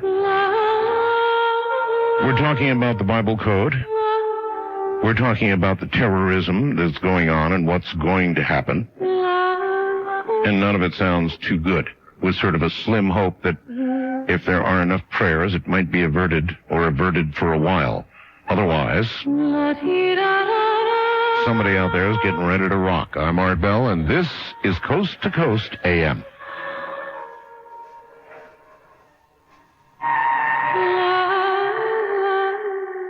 All right, we're about to go to the phones here, but here's some pretty rough stuff from Barbara in Virginia. Says, Art, ask that vile woman why a benevolent God would wait to help us until we prayed. Gazillions of fools like Kathleen Keating have been praying for centuries, and things just keep getting worse. She is full of... And then it cuts off, because it only lets you say so much mercy. You know what? What? Prayer saved 25,000 people on 9/11. God doesn't take life. He can't stand what is happening. But we do need to become acquainted with him, because we need to know, because of what's coming in the future, that prayer does work miracles. So without prayer, 25,000 more would have died. Well, they could have all gone, couldn't they? Sure. But some people were either told an inclination to be late for work or something happened. God does that. He puts up obstacles to our destruction. To us it appears random, though. But it isn't. Nothing's random. Nothing is random. You could say that about the code, but look at your code. Does that look random to you? No. It gives me the GBs to look at it, so I'm not looking at it anymore. Okay. I just, nothing is random. What about that old free will thing? Free will does a lot, and with free will, a lot of people choose evil. And, Yeah, but in the larger numbers, that becomes random. In other words, it is man choosing evil, not God. And we're going to reap the consequences. So God is not orchestrating that? You put that one off to free will, right? Well, I think that people are doing what they want to do to bring about a certain end. And those evil people are obviously on an agenda, and they're going to stay on that train until they get to the station that they believe is what they want. All right. Well, then here come the phones. No idea what awaits. Let's do it. First time caller line. You're on the air with Kathleen Keating. Hello. Hello, Art. Yes, sir. Hey, I have a question for Kathleen, and then I have something for you. Okay. My question to Kathleen is, which version of the Bible is she using to run the Bible code, as there are many different translations out there? That is a very good question, Kathleen. It uses a standard Torah in the Bible code software itself. However, I have people that I'm in contact with that use the Dewey Reams. They use Greek text. They use the Hebrew. It can be found in any Bible. But we use the Bible that is least translated, the ones that are originally translated from the Latin Vulgate. Does that help you? Yes, it did. And for you, Art, sure. With your bumper music that you're playing as to what's going on in these times, yes, a song I might suggest you listen to that really applies right now is a song by Queen called The Prophet Song. The Prophet Song. All right, I'll look into it, sir. Thank you very much. The Prophet Song. Yeah, somehow music has always had a very, very, very great deal of meaning for me, Kathleen, and so I make it apply to, I guess, what I'm thinking for any given moment. Wildcard line, you're on the air with Kathleen Keating. Hi. Hello? Hello. Yes, my name's Marlena. Marlena, hi. Yes, I'm calling from Toronto. Okay. And what I'm thinking, Kathleen and Art, the events that have been happening lately are putting fear into people, which the negative side, I believe, feeds on. So I think people are going back to basics. They're going back to praying. They're going back to God. And one of the things about your show, Art, it's really needed because you're getting the truth out to a lot of people where a lot of medias are not. I would not claim what is on my show to be the unadulterated truth. No reflection on you at all, Kathleen. I mean on any night ever. I'm an alternative kind of source.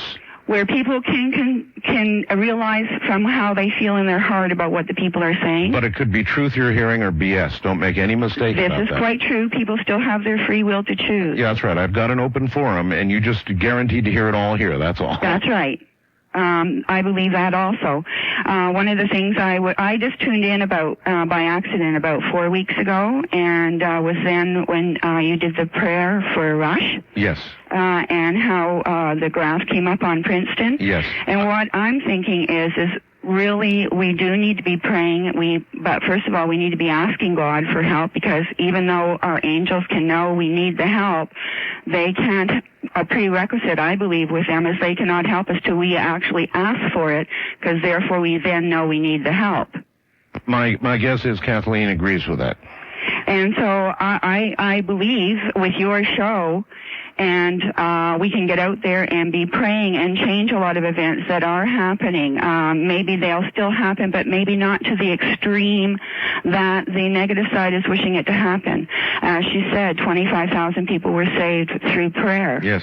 Well, maybe we can save a lot of people on Earth, the whole Earth, if we all start praying, and you are around the world. Kathleen? So we can be doing the monkey effect. Yeah, I understand. Kathleen? Well, I agree with that, and I didn't always agree. I didn't think we needed to pray, but over the past 12 years, I've come to the conclusion that it's a very good idea. And it does work. You have a peace about it. It does work. There is no question about it. I don't doubt it for 1 second. I know it to be true. I know it to be true. On the international line, you're on the air with Kathleen Keating. Where are you, please? Hi, I'm calling from La Paz, Mexico, and I'm Art. Yes. Yeah, La Paz, which is translated from the peace. Yes. And I'm really grateful to listen to your program, Kathleen. You have a lot of courage to say this on the air. And speaking about your name, Art, I think that God has a special mission on you. I think He wants you to tell the whole world, because there's a lot of people that listen to your program, and I have been listening to for you for a while, and you are listening to many places, not only in the United States. So if your money says, "In God we trust," I think you should start trusting the Lord. And all right. Well, I thank you. Father Martin would agree that I think that you have a special mission. I'm not a worthy messenger of God, to be sure, or even anybody else connected with Him. I don't feel that way, so it gives me the heebie-jeebies. The whole thing gives me the heebie-jeebies. East of the Rockies, you're on the air with Kathleen Keating. Hello. Yes, good morning, Art. Yes, good morning. Good morning, Kathleen. Good morning. A very interesting subject. I was just wondering if on the news today with Fox, they came across with an article about the 5 Middle East countries that don't use a manifest on their airplanes, and therefore people coming into the country can't even have their name. I was wondering if anything could be run through that Bible code in regards to that. We probably could. I haven't had time to run it yet, but I would certainly look into it.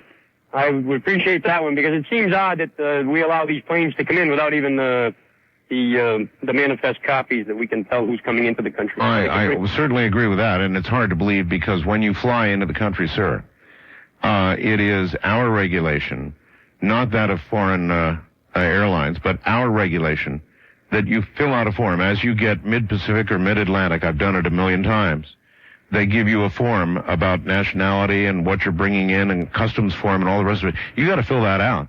So I can't believe that there would be any airline where they would be exempt of that. Well, there are the 5 different countries, and one of them happens to be Saudi Arabia, where the terrorists came from. I understand, but I guess I don't believe it, is what I'm saying. I've flown internationally so many times. Everybody fills out the forms. That's all there is to it. And so they know who you are, and you go through customs and immigration, and they know. Well, hopefully they know. West of the Rockies, you're on the air with Kathleen Keating. Hello. Hi, Art. Hi. This is Dan. Yes, Dan. Yesterday you reported a bird kill in India. Yes. That was a third-order gleam effect. A what? A third-order gleam effect. Very near Kathleen Keating is a first-order gleam effect. I'm not sure what all that means. God says the effects will be like a neutron bomb.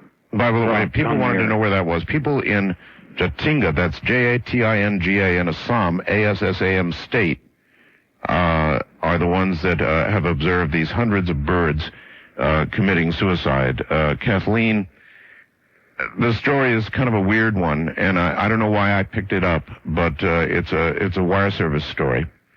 And hundreds of birds in India simply started committing suicide, going into a trance-like state and then diving straight into the ground.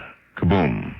Well, I don't know whether it's frequencies or vibrations or something they're picking up on, or it's a precursor. We know that small animals will run away and the birds will fly off and die as things get worse, and it's just telling us that something isn't right. How do you discern with events on Earth, and there have been some incredible ones, what is a sign, a biblical sign of some kind? And how do you discern that from natural disasters and just the natural run of things that occur on Earth? Well, we know natural disasters have grown exponentially, but we're also looking for specifics that have been outlined to the visionaries, that we will see small animals die, we will have earthquakes in various places and so forth, but it's going to become more intense. We know to look for that. We know that when the Pope flees Rome or is supposedly declared dead, that the warning is going to happen. It's all been laid out so that we're not going to be surprised. Okay. First time caller line, you are on the air with Kathleen Keating and Art Bell. Hello. Hello, Art. Yes, sir. This is John in Ventura, California. Hi, John. Hi. Kathy. Did you feel any little earthquake as far north as Ventura? You don't believe it or not, I didn't feel anything. Okay.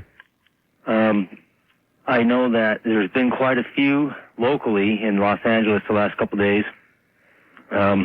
My dad actually told me about one that hit, I think it was over the weekend. The reason I'm calling, Art, and first of all, yes, you are a very special person, believe it or not, because you are being used in a mighty powerful way. And I believe that'll be known to you before too long. I'm calling about the end-time prophets that are written about in the Bible. There's two. I just so happen to know one, and he has prophesied about the other one being Dr. Stephen Hawking, whom will be healed before the world, and that'll be the testimony. This very powerful knowledge you guys are talking about tonight, and I know that this gentleman, whom his name is Joseph, can talk on this stuff. And I'd just like to be able to have him call in and talk to you sometime if possible. Well, have him call in, or you have me get some way, get it to me in email, how to contact him privately, and I will do so. Wildcard Line, you're on the air with Kathleen Keating and Art Bell. Good morning. Good morning. Turn your radio off, please. Oh, I'm sorry. I didn't realize I was on. This is Nancy in Hawaii. Yes. And Art, I'd like to tell you why you like music. It's because they had an article in the paper this week that shows a place in your brain that it changes, and it's really good for you. And I have no doubt about it. And I really believe that the reason your name is in the Bible code is because you can change things with the meditation that we do, if you did one for world peace. And I wanted to tell you also that in the book Cure for All Cancers, there's a little simulator that you can build, and it kills anthrax, all kinds of bacteria. And I really feel that we create our own reality by the belief system we have. And if you grow up Catholic, your parents do, then that's the belief system you have. If you grow up, Methodist or whatever. You're talking right about the bioelectrifier? Yes. Yeah, I don't know if I believe that. Well, it's worked for me. Anyway, I think... If I had anthrax, I think I'd want antibiotics. Well, everybody has their own that's opinion. That's but true. and I know it's worked for me. It's killed all kinds of bacteria for me, and colds and pneumonia and all kinds of stuff. So anyway, you create your own reality by the belief system you have. So I feel that if we don't start realizing that all religions on the planet teach love and forgiveness, and if we don't start walking our talk, like the Indians say, or practicing what we preach is forgiveness and love, we're never going to make it to the next level, like Dr. Kaku says.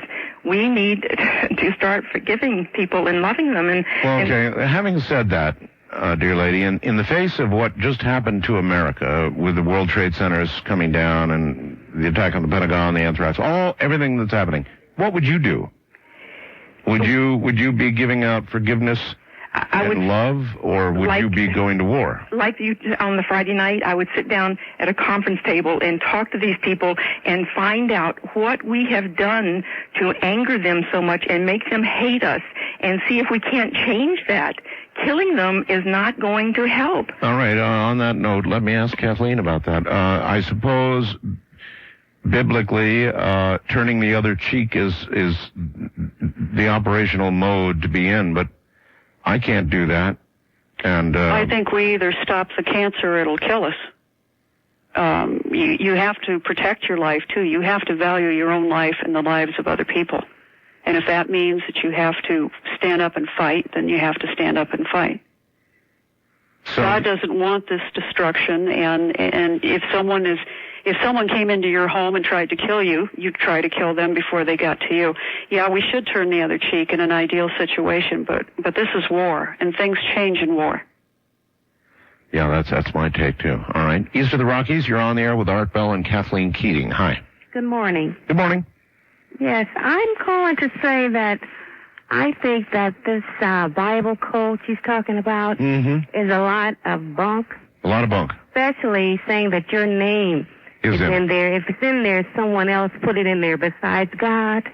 And I also think, thinking out of the box, which I've always been out of the box, that this attack on the World Trade Center was an inside job, and this scare tactic about the anthrax. Well, what do you mean? Let's one thing at a time. Inside job by who? What do you mean? By the government, the airlines? Our good government. Our own government did this to us. Yes, and the anthrax is just another scare, controlled chaos, so that they can use the atomic bomb or whatever kind of bomb, give them that excuse. And these 25,000 people that Kathleen is talking about that escaped the World Trade Center bombing, yes, they had some inside knowledge. It wasn't from God. It was from another source. All right. Kathleen, you want to respond to that? Well, the anthrax point is interesting. I don't know if it's an inside job or not. We certainly have the capability. I don't think, it was an inside job with the World Trade Center. I think that was from abroad. Okay. Yeah, so do I. Yeah. No matter what happens, there's always a percentage of people in America that think it's some government cutout outside the government, but really pulling all the strings, and that they're the ones that do this. Well, unfortunately, though, it's coming down to that. There's a lot of that we're finding in research, and certainly the Bible Code indicates it. So it's an interesting thing now trying to sift out if this is one of those actions or if this is just something that happened to us. But on balance, you do believe the 9/11 attacks were Taliban-related, completely. All right. West of the Rockies, you're on the air with Kathleen Keating. Not a lot of time. Hello. Hey, Art Dunn in Long Beach, California. Yes, sir. Hey, I'd like you to try one thing with Kathleen on the line. She's here listening to you. Okay. Type on your computer Q33NY and then convert it to wingdings. Yeah, I know. It's all over the internet, sir. It is? Oh, yeah. That's been all over the internet so long now. Okay, thank you. You're very welcome. People are, they're into all kinds of symbology, Kathleen. You're aware of that? Well, I think we're all finding things, and certainly remarkable things are coming up. But not everything necessarily relates. I mean, they were using, but hold on, Kathleen. We've got one more hour to go. People were coming up with this long before the World Trade Center attacks.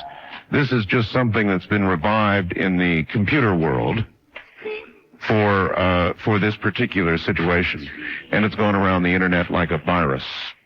I'm Art Bell. Kathleen Keating is my guest, and we'll be back with your calls. Kathleen, I wonder if you can answer this. When some people listen to you, every word you say resonates with them. With other people, when they listen to you, they get really, really angry.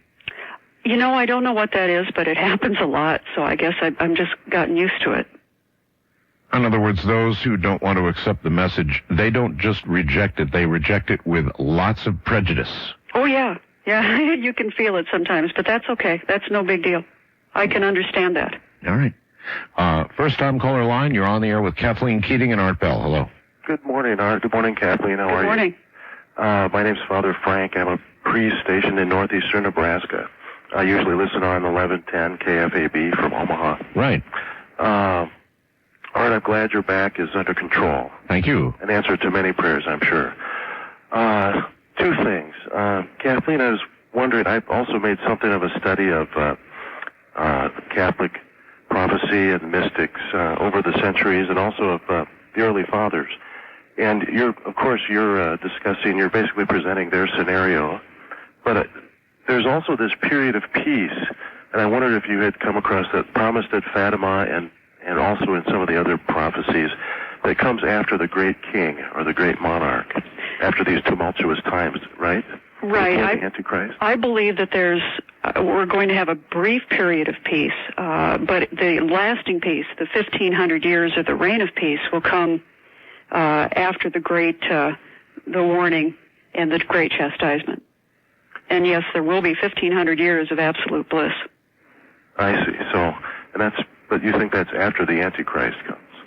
I think there will be a period of peace before then. If we could consecrate Russia to Our Lady, I think that the whole world would find that peace. But I think it's hinging on that, Father. I agree with you. I think that's no doubt part of why the Blessed Virgin appeared there. Also, I was wondering, since I'm in Nebraska, if it's possible to communicate with you, maybe via art to begin with, so you can verify who I am and such. Well, you can email me, and we can go from there. Kathleen@KathleenKeating.com, and I'd be glad to get in touch with you. Great, I will do that. Thanks, Father. Thanks, Art. Thank you. Thank you. Bye-bye. Thank you very much, Father. Take care. Wildcard line, you're on the air with Kathleen Keating. Hello. Yes, I just wanted to ask Kathleen about, she believes that she saw the Antichrist and knows who he is. Is this right? Yes, that's true. So he come to you and saw you. Why would he come to you, do you think? I had interviewed his people about what he was doing, and because I was writing a book at that time about him, he appeared in my backyard. I'm not the only person that's happened to. Other writers, especially in England, have seen him in the same light. So. Right. And you do believe that the way is being paved for his appearance? Absolutely. Absolutely. I think all of these things that we're seeing are the birth pangs before he shows up on the scene. Right. Well, I am myself a Satanist, and with many others, and the way is being paved, and it's not long coming. But I mean, if you are a Satanist. Yes. You worship Satan. Yes. Yes. I mean, there's freedom of religion, isn't there? Oh yes. Yeah. Absolutely. Right. Are you not with concern at all for the consequences? No. No. Not at all. Not at all. What is it that you think awaits you after physical death? Well, whatever it is, then that's whatever it is. But well, I know. I'm just asking a general question. I mean, you ask a Christian what awaits. Most Christians can give you some description of what they think awaits on the other side. Since you're a Satanist, I thought I would ask you what you think awaits on the other side. Well, it'll be paradise in their own way, which we all know. And it's been shown to us here, and we'll see it there as well. There's many different ways of paradise. You know, Art, I had a visionary contact me about the paradise that some of the terrorists saw. And that person was given a vision of the so-called virgins that they would see. Ah, the virgins. And they were hideous. It was just appalling. The person just begged not to see anymore the vision she was given. Hideous virgins? Yes, horrible-looking things. More like beasts than... I've seen them. Yeah. Okay. Sorry. East of the Rockies, you're on the air with Kathleen Keating. Hello. Hello, Art. Hello, Kathleen. Hi. I'm just curious about something. Art's been put in a really awkward position, I would think, with this group consciousness stuff. It's actually a really major thing. And I was just wondering if you had an opportunity to run a Bible code with regards to the group consciousness, and if Art does actually have a part to play in that, and if he does, maybe you could encourage him to go through with it and not allow the fear of unintended consequences. That's right. Well, I'd be happy to run that, and if I get anything, I'll be happy to post it on the website. I do that when people have specific requests. And as far as Art, I'm sure that there's more in his code than he really wants to know. But, you know, it would take more research. But I'm sure that his future is in there as well. Yeah, it would be interesting to see, because it is actually, you know, it's an amazing opportunity for Art, but it's also a very scary one, I would think. Well, he's in a pivotal position, and I think Art would agree with you. Yes, yes, on the horns of a dilemma, to be sure. Okay, well, we'll find out, I guess. West of the Rockies, you're on the air with Kathleen Keating. Hello. Morning, Art. Good morning, Kathleen. sir. Morning. This is Henry listening in Tucson, 790 KNST. Yes, sir. I have two questions for Kathleen. Number one, I was curious if she believes in predestination. Yes, to a certain degree. I think certain people are born to do certain things, and they fulfill that in their lives. Okay. With everything that's written in the Bible code and everything, wouldn't predestination be in all things? Being that we have predestination to a point, but there is also free will. I think people like Art Bell were meant to be on radio. It was that intent, that he would be on radio in these particular times, instead of in the 40s or the 30s. He was born for this time. Gotcha. And I think that a lot of people have that role, like President Kennedy was born to be president at a specific time. Okay, but you say just to a point, though. Well, because of free will. You know, we can always, you know, Art could say, well, I never did want to do radio and never have gotten into it. He never would have been interested. Yeah. Okay, and then my second question, without naming names, and what title or what I guess it would be the best way. What title would you get? Do you believe do you have for this Antichrist? What you mean is? Yeah, will he have a title? Will he be a world leader? Will we call him president? World teacher. World teacher. Yeah, I think we'll probably call him the man. The man. Yeah. Okay. Although he will claim he's the God, but he'll be the big guy. Okay. First time caller line, you're on the air with Kathleen Keating and Art Bell. Hi. Hi there. My name is Eamon. Yes, sir. I'm calling from Hornby Island out on the west coast here, Canada. Yes, indeed. Kathleen, I'd like to ask you a question. It comes in two parts. First, have you, in your understanding of the Bible code and your studies and research, heard anything of a blue star prophecy? And also the second part of that question would be a vision of about a boat being outside the 200-mile limit with a nuclear weapon on it, and then a wall of water coming towards the coast. The reason I'm asking is because this vision has come forward, and it's in association with this. I'm just wondering if you know anything about that. And I unfortunately can't, I'm between different radio stations here, so I'm offline, so I won't be able to hear your response, unfortunately, until later on in the evening. All right. Thank you very much for your efforts, and I really appreciate everything you're doing, Art. Okay, sir. Thank you very much. Kathleen, do you know anything about all that? I have heard of the Blue Star prophecy, and I'm looking into it, and I've also heard about the ship off the coast with the nukes and the tidal wave that will follow it. It's a series of prophecies that I believe will come to fruition. Gosh, Kathleen, the Cold War ended, and things were humming along. The economy was going so well. Everything seemed hunky-dory. People were damn near bored. And then all of this has to happen. I mean, all of a sudden the world is back in dire, critical condition. We're on the verge of a world war. It seems like Bible prophecy coming true in front of our eyes, and just out of the blue it came when you least expected, huh? Well, I guess if they'd released the third secret of Fatima in 1960 the way they were supposed to, we wouldn't be here. Or wouldn't be here? Well, we wouldn't be in this position. We'd be in a lot better position. We might not be surprised, huh? Right. All right. Wildcard line, you're on the air with Kathleen Keating. Hi. Hi, Art. This is Bill in West Hartford, Connecticut. It's a pleasure to bring in some logic and reason, and if I may say it, atheism to the picture. First of all, that Satanist who was on 3 calls before is just as illogical and irrational as Kathleen Keating is. I'm not a Satanist. I'm an atheist, and Kathleen Keating's position in Christianity. Well, hold on. Isn't atheism itself a religion? Sure it is. Absolutely not. Why is it not as illogical to think there is no God and no devil and no nothing as it is to think there is? But that's the scientific method. Atheism is without a belief. Atheism means without, the lack of a belief in God. A lack of a belief. That means you don't believe in God and you don't believe in the devil, right? That's correct. That's absolutely every bit as illogical as belief. Well, let me get to what I wanted to say. Mohammed Atta and the people who flew the planes into the World Trade Centers, because of religion, in this case Islamic fundamentalist religion, and their irrational beliefs in an afterlife, their Islamic Valhalla, Islamic heaven, with 72 virgins, as Howard Bloom pointed out in your show not too long ago. Religion is the core cause of this whole thing to begin with. If they didn't have their so-called irrational beliefs in an afterlife with virgins, they wouldn't have... All right, Bill, hold on. I will accept that from you. I will accept that and I even agree that in a lot of ways, human behavior right now, as most wars, appear to be religiously based, and this one doesn't seem any different to me. Kathleen? I think the worst war that we're facing is the atheistic war coming out of Russia.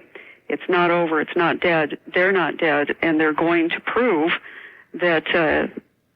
they're going to kill a lot of people in the name of atheism. Religion or atheism, whatever you want to call it, hatred is alive and well. Well, it seems to me atheism is in itself a religion. It is. It's such a firm, fixed belief, and they're quick to say, oh, we don't believe in anything. Yes, they do. Yes, they do. Yes, they do. Sure. East of the Rockies, you're on the air with Kathleen Keating. Hello. Hello. Good morning. Yes, good morning. Hi, this is Mom from Philadelphia. Good morning, Kathleen. Good morning. I understand you use visionaries as part of your research. I use them with government sources. Okay, I was wondering if you've heard of a visionary who was named Veronica Lucan. Yes. Who on September 11th, 1990 saw what happened September 11th, 2001? Absolutely. Oh, okay. So she was given a vision that day, and other visionaries were also given the same sort of vision on September 11th in 1990, 1991. Right. I used to listen to her on the radio, and when I heard what happened at the World Trade Center, the first thing that came to my mind is it's beginning. Veronica mentioned the World Trade Center and other things in New York, and she saw the total destruction of New York in her visions. Yes, she did. And I really think that her prophecies will come to fruition. A lot of people don't believe them, but I think they got a wake-up call in September. Definitely. Thank you. Okay, thank you, ma'am. Take care. West of the Rockies, you're on the air with Kathleen Keating. Hi. Hi, Art. This is Dieter from Salt Lake City. Yes, sir. Kathleen, I love you and I both hate you. Just because, you know, some of the stuff is kind of outlandish at first thought, but it is, isn't it? As you kind of digest it down, it kind of makes sense. In the final warning, I actually have a funny story about how I ran about your book. None of the bookstores in Salt Lake had your book, and when I finally tracked one down, I had gotten my copy, ran to the car, and I don't know what happened between and lost my book. So I had to special order my book, and even when that book got sent, it got mailed to a different location. So when I finally got your book, I went through it and was really puzzled. I mean, most of it's kind of, I thought, well, science fiction, maybe. I don't think so. But you did allude to a big part in there that China would be a big player in what world events would happen, with their support right now, supposedly, of our position on this war on terrorism. What do you think the Chinese are going to do? I think they are going to attack the United States ultimately and invade it. Right. And I have no doubts about that. And that comes not only from visionaries, but from government sources. Yeah. And that's the sad thing about it. And would there be any, I mean, does the Al-Qaeda network have anything to do with this? I think it's all kind of interwoven. I think that they started it, but I think that they just opened the door for the bigger players to come in. Yeah, and I guess there was a report that the Chinese had paid a great sum of money to the Taliban for the cruise missile technology of unexploded bombs that had... Sure. I think what we're going to be is disabled by the Al-Qaeda network and just make it easier for China and Russia to attack. God bless you. God bless you. Thank you. Thank you very much for the call, sir. And on the first-time caller line, you're on the air with Kathleen Keating. Good morning. Hi, how you doing, Art? Okay, my sir. name's Glenn, and this is my first time call. I'm calling from St. Louis. Yes, sir. And I just wanted to ask Kathleen a question about, she's talking about the Bible codes and stuff and how it pulls up names. Yes. And I was wondering if this had something to do with the Book of Life. I think it does. I've heard a lot of people say that, and I'm beginning to think so. Because you were also talking about people without soul or without names in there. Mm-hmm. I always heard that there was only so many souls out there, and then once all the souls were gone, people wouldn't have souls at all. I wonder if that was the reason why some of these names weren't in the book, in the Bible, that you're pulling up. We know that there are a lot of souls that haven't been born yet, for a lot of reasons. I mean, certainly war kills a lot of people that would have been fathers and mothers and so forth. So there are a lot of souls, but I do think that God created a certain number at the beginning of time. A finite number? Mm-hmm. There was a movie called The Seventh Sign. I bet you saw that. Parts of it, yeah. Parts of it? Yeah. You didn't sit down and watch the whole thing, huh? I wish I could. That was the premise of that movie, that there were a finite number of souls. Mm-hmm. And I guess you didn't see the end of that movie? No, unfortunately, I'm going to have to run it. Oh, well, then I guess I won't give it away to you because Okay. It's awfully, awfully good. But it dealt with the possibility, suffice it to say, that for one reason or another, we start actually running out of new souls to incarnate in born babies. That must mean we're running out of time. Well, in the movie, it meant exactly that, actually. All right, listen, Kathleen, hold on. We're at the bottom of the hour. When we get back, we'll give you that book offer deal again for Kathleen Keating, who's got a brand new book called The Gates of Hell. The Gates of Hell. Seems like they're wide open right now, doesn't it? Once again, Kathleen Keating and your calls. So, Kathleen, you ready? Yeah, I am. Art, if I may, that was an 866 number. 866. Instead of 888, it's 866-30. Is that what I said? Did That's I say okay. 888? It is 866. I'm sorry. It looks no problem. Looks like the top of the 6 comes down on top of the middle of the 6, makes it look like 888. So it's 866-308-6235. That is a 6, right? Right. Thank you. I wonder who's doing this. Really? Strange, huh? Yeah. All right, here we go. Thank you for the correction. First time caller line, you're on the air with Kathleen Keating. Hello. Yes, this is Casey calling from New Jersey. Hi, Casey. I have a question for Kathleen. How important does abortion factor into the equation in terms of America being spared? And if abortion is not banned, what chance do we have of being spared, even if a lot of people continue to pray for an end to abortion? The Bible code is pretty clear about that. It says, it's found in Exodus 20, abortion USA will be the undoing, bringing about the wrath of God. Pretty self-explanatory. Okay. Wildcard line, you're on the air with Kathleen Keating.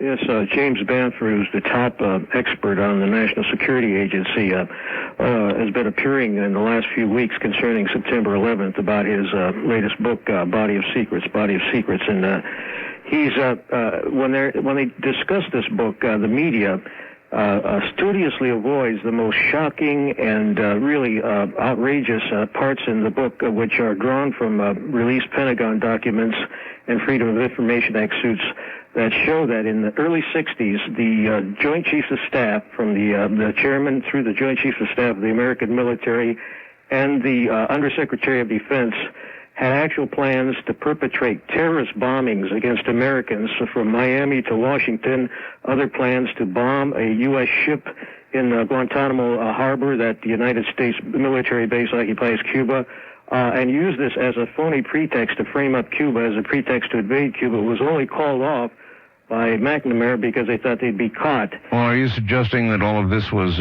framed up and done, that this is actually done by our own government? Is that what you're saying? Well, I'm saying this demonstrates they don't have the moral compunction, but not organized. Sir, I'm asking if that's what you think happened here. No, not organized, but allow it to happen. Just do nothing. Know that it's going to happen and allow it to happen. Michael Rupert, who was with intelligence in the L.A. Police Department, I heard him on another program say that all the specific warnings, not just the general warnings, were there from all international sources about the place and the time, and that this was really done. The only people that benefit from this are the war hawks in the Pentagon, the military-industrial complex, who get billions more with their bloated budget, and police, state agencies who get more power. Right, in every single conflict we hear this again and again and again and again. Kathleen, I've already asked you, and you said, no, you think this is foreign. I do, but let me ask you a question. Sure. If I knew about this last spring and other people knew about this, don't you think the government knew about it? I mean, it's disconcerting. I think the government gets warnings about stuff all the time.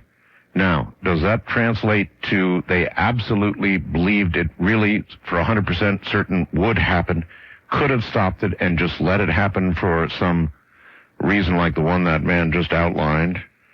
Well, I don't know. I mean, they've had some specific information from Rockman, who was in jail. A guy next to him was hearing what was going on, and he reported it to the FBI. Yeah, I heard that. So, I don't know. We've got to put the pieces together, and we've got to get a grip before it's too late. Okay. East of the Rockies, you're on the air with Kathleen Keating. Hello. Hi there, Art. Hello. All right. My name's Simpson. I'm listening to WJBO in Baton Rouge, Louisiana. Yes, 7:50 a.m. Right. Enjoy the program. Thank you. And I have a question for Kathleen. Let me just say this right quick. You're in the Bible here. You've been discovered in the code. You were Traxo in the land of Atlantis there. You're just all over the place, aren't you? Gosh, I don't know. Art Bell. You're talking about me? Yeah, you know. Oh. Ask Art backwards is Traxo. Goldberg gave you that name. I'm not ready to deal with this, sir. Do you have a question? Yeah. Looking at the website, your site, Kathleen. Mm-hmm. Now, the information that you released on 9701, or doing the Taliban search there. Sure. Okay, there's violence and persecution and nukes and, things of that nature, right? Mm-hmm. Now, you came back 4 days later and you did the same search, right? I enhanced the search and okay, and sought that's out different words. Because the only thing it is that changed from the 9701 search that was did initially was that in the 9/11 search, Trade Center was added. It wasn't added, it was found. Well, not added. Right, But yeah. what I'm saying is, how accurate are these just keywords that you're just typing into random pages? Oh, no, you don't. You type in the word like Taliban, but you run additional words, and it runs it itself. These words come up from the Bible, from the program. It's not what words I'm putting in there. They're already there. Right. Okay. The only word I type in is Taliban. Yeah, look into the Bible Code, sir. It's really fascinating. We'll do more shows on the Bible Code. We've had debates on it here on the air. Now, I have no way of confirming this, except by asking my audience. John in Dixon, Illinois says, Fox News Bulletin, new information from the government that we have not seen such a threat since the Cuban Missile Crisis. Now, I have no idea if this is a real report or whether John made it up. But if it's true, then anybody who saw 17 Days knows how close we came to a nuclear end with the Cuban Missile Crisis. So if this report is real, then it's real serious. Real serious indeed. More serious than we even know. And that's usually the case. West of the Rockies, you're on the air with Kathleen Keating. Yes, good morning. Hi, Kathleen. Hi. Yes, I believe the stage is being set here. I just heard that they were issuing the smart cards, and this just brings me back to what I've been told and brought up and believing.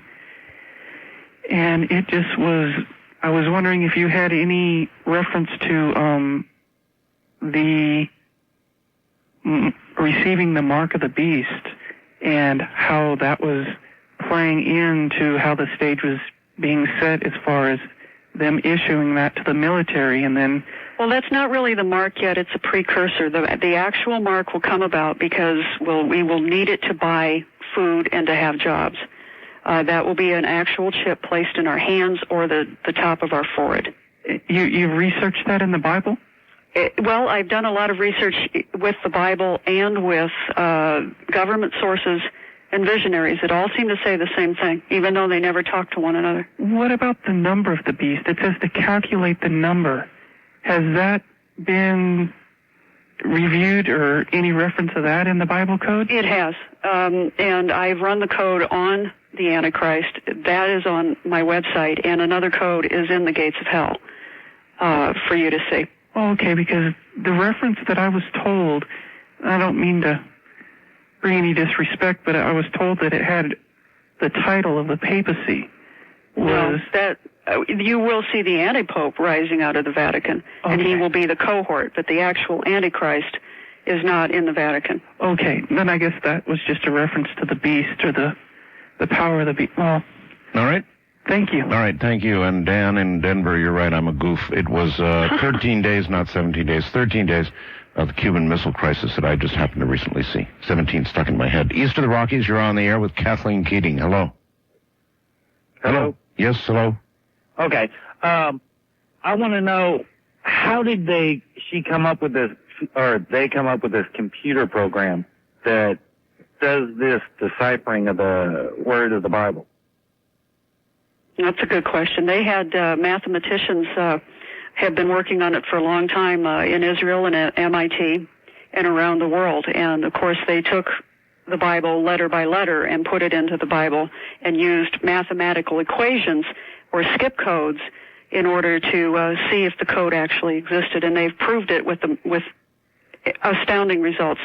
Atheists have become devout Jews and believing in God because of the code. The reason I say that is because during the late 30s, they had something very similar in Poland that would take a system of numbers and analyze it. Okay, they didn't use English language, obviously, but that was the basis of Germany's secret code how they pass messages. Mathematically, if you take any random set of numbers and that, you can come up with anything you want eventually. All right, sir, thank you very much for the call. And I'm going to add to what you said in a way. Mike in Minneapolis says, Art, please ask Kathleen about the so-called negative codes found in Bible code that say things like, God is not real, Jesus is Satan. Right. All these codes do appear as well. How does she explain that? I haven't had them pull up.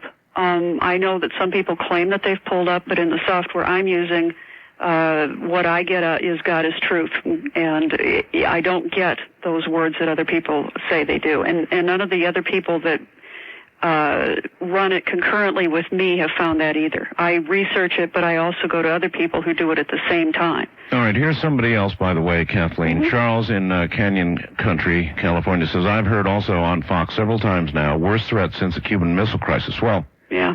The Cuban Missile Crisis took us to the brink of nuclear holocaust. And the only thing I can think in my mind is that somebody in our government knows a nuclear device or a radiation device is in the country or about to be in the country, something on that scale, or they would not reference it to the severity of the Cuban Missile Crisis. No, because we were on the brink of annihilation, and I'm really afraid that the information that I've gotten from the visionaries and the government sources is accurate, that I'm really concerned about any nuclear strike. I really think that we are on the brink again. And this time, it's going to be for keeps. Yeah, with that I agree. I sure do agree. We're on the brink. West of the Rockies, you're on the air with Kathleen Keating. Hi. Good morning, Art. Good morning, Kathleen. My name is Will. I'm calling from North Hollywood. Yes, Will. At the beginning of the program, Kathleen, you gave very specific details about September 11th that you got through the Bible code. Mm-hmm. But when Art asked you, what was coming next, you seemed to kind of dance around giving a specific answer. Well, I don't like to scare people unnecessarily. I don't have... Yeah, but this isn't Tommy Thompson land either. And No. If you want to go ahead and tell them what you've got, tell them. I don't have the exact specifics of a city or what will exactly happen. I do have a general idea that it involves a nuclear device, and it could be New York City. But it could be any city, the way these people play the game. All right. Okay, thank you. Right, thank you. Take care. First-time caller line, you're on the air with Kathleen Keating. Good morning. Good morning. I'd like to turn your radio off, please. Yes, I'd like to play a little game of ifs here. If the Lord Jesus Christ and the apostles that were raising the dead and what have you had this Bible code information, number one, did they say it was going to be hidden from the wise and prudent but delivered to little children? And number two is, would these disciples and apostles that were raising the dead, would they be selling the information in books? And I'll turn off to get the answer. Thank you very much. All right. Kathleen? The apostles knew that the book of Daniel, that he received the information for the end times, was sealed until the end times. They asked often of Jesus whether they were in the end times, and he told them that no, that they would know, that there were certain signs. As surely as you look into the sky and see the change of the seasons or the sun. As far as selling a book, I have to get the message out there the best way I can, and I don't know any other better way. I can't afford to give it away. I wish I could. If you had the money, you would do that? Yes. Mm-hmm. All right. Wildcard line, you're on the air with Kathleen Keating. Hello. Hello. Hello. Hi there. This is Joe calling you from East LA, KFI. Yes, Joe. How you doing? I have a series of questions. Okay, I want to know where the Antichrist, who is he, where is he, and where his seat of power is going to be. Okay, well, she named the Antichrist on her website. Gog and Magog are going to take down the U.S., and I want to know about that. I want to know about the future of L.A., and I also want to know that the Freemasons and along with the Templars have always tried to defile Jesus' divinity, and it goes back maybe 1,000 years or so.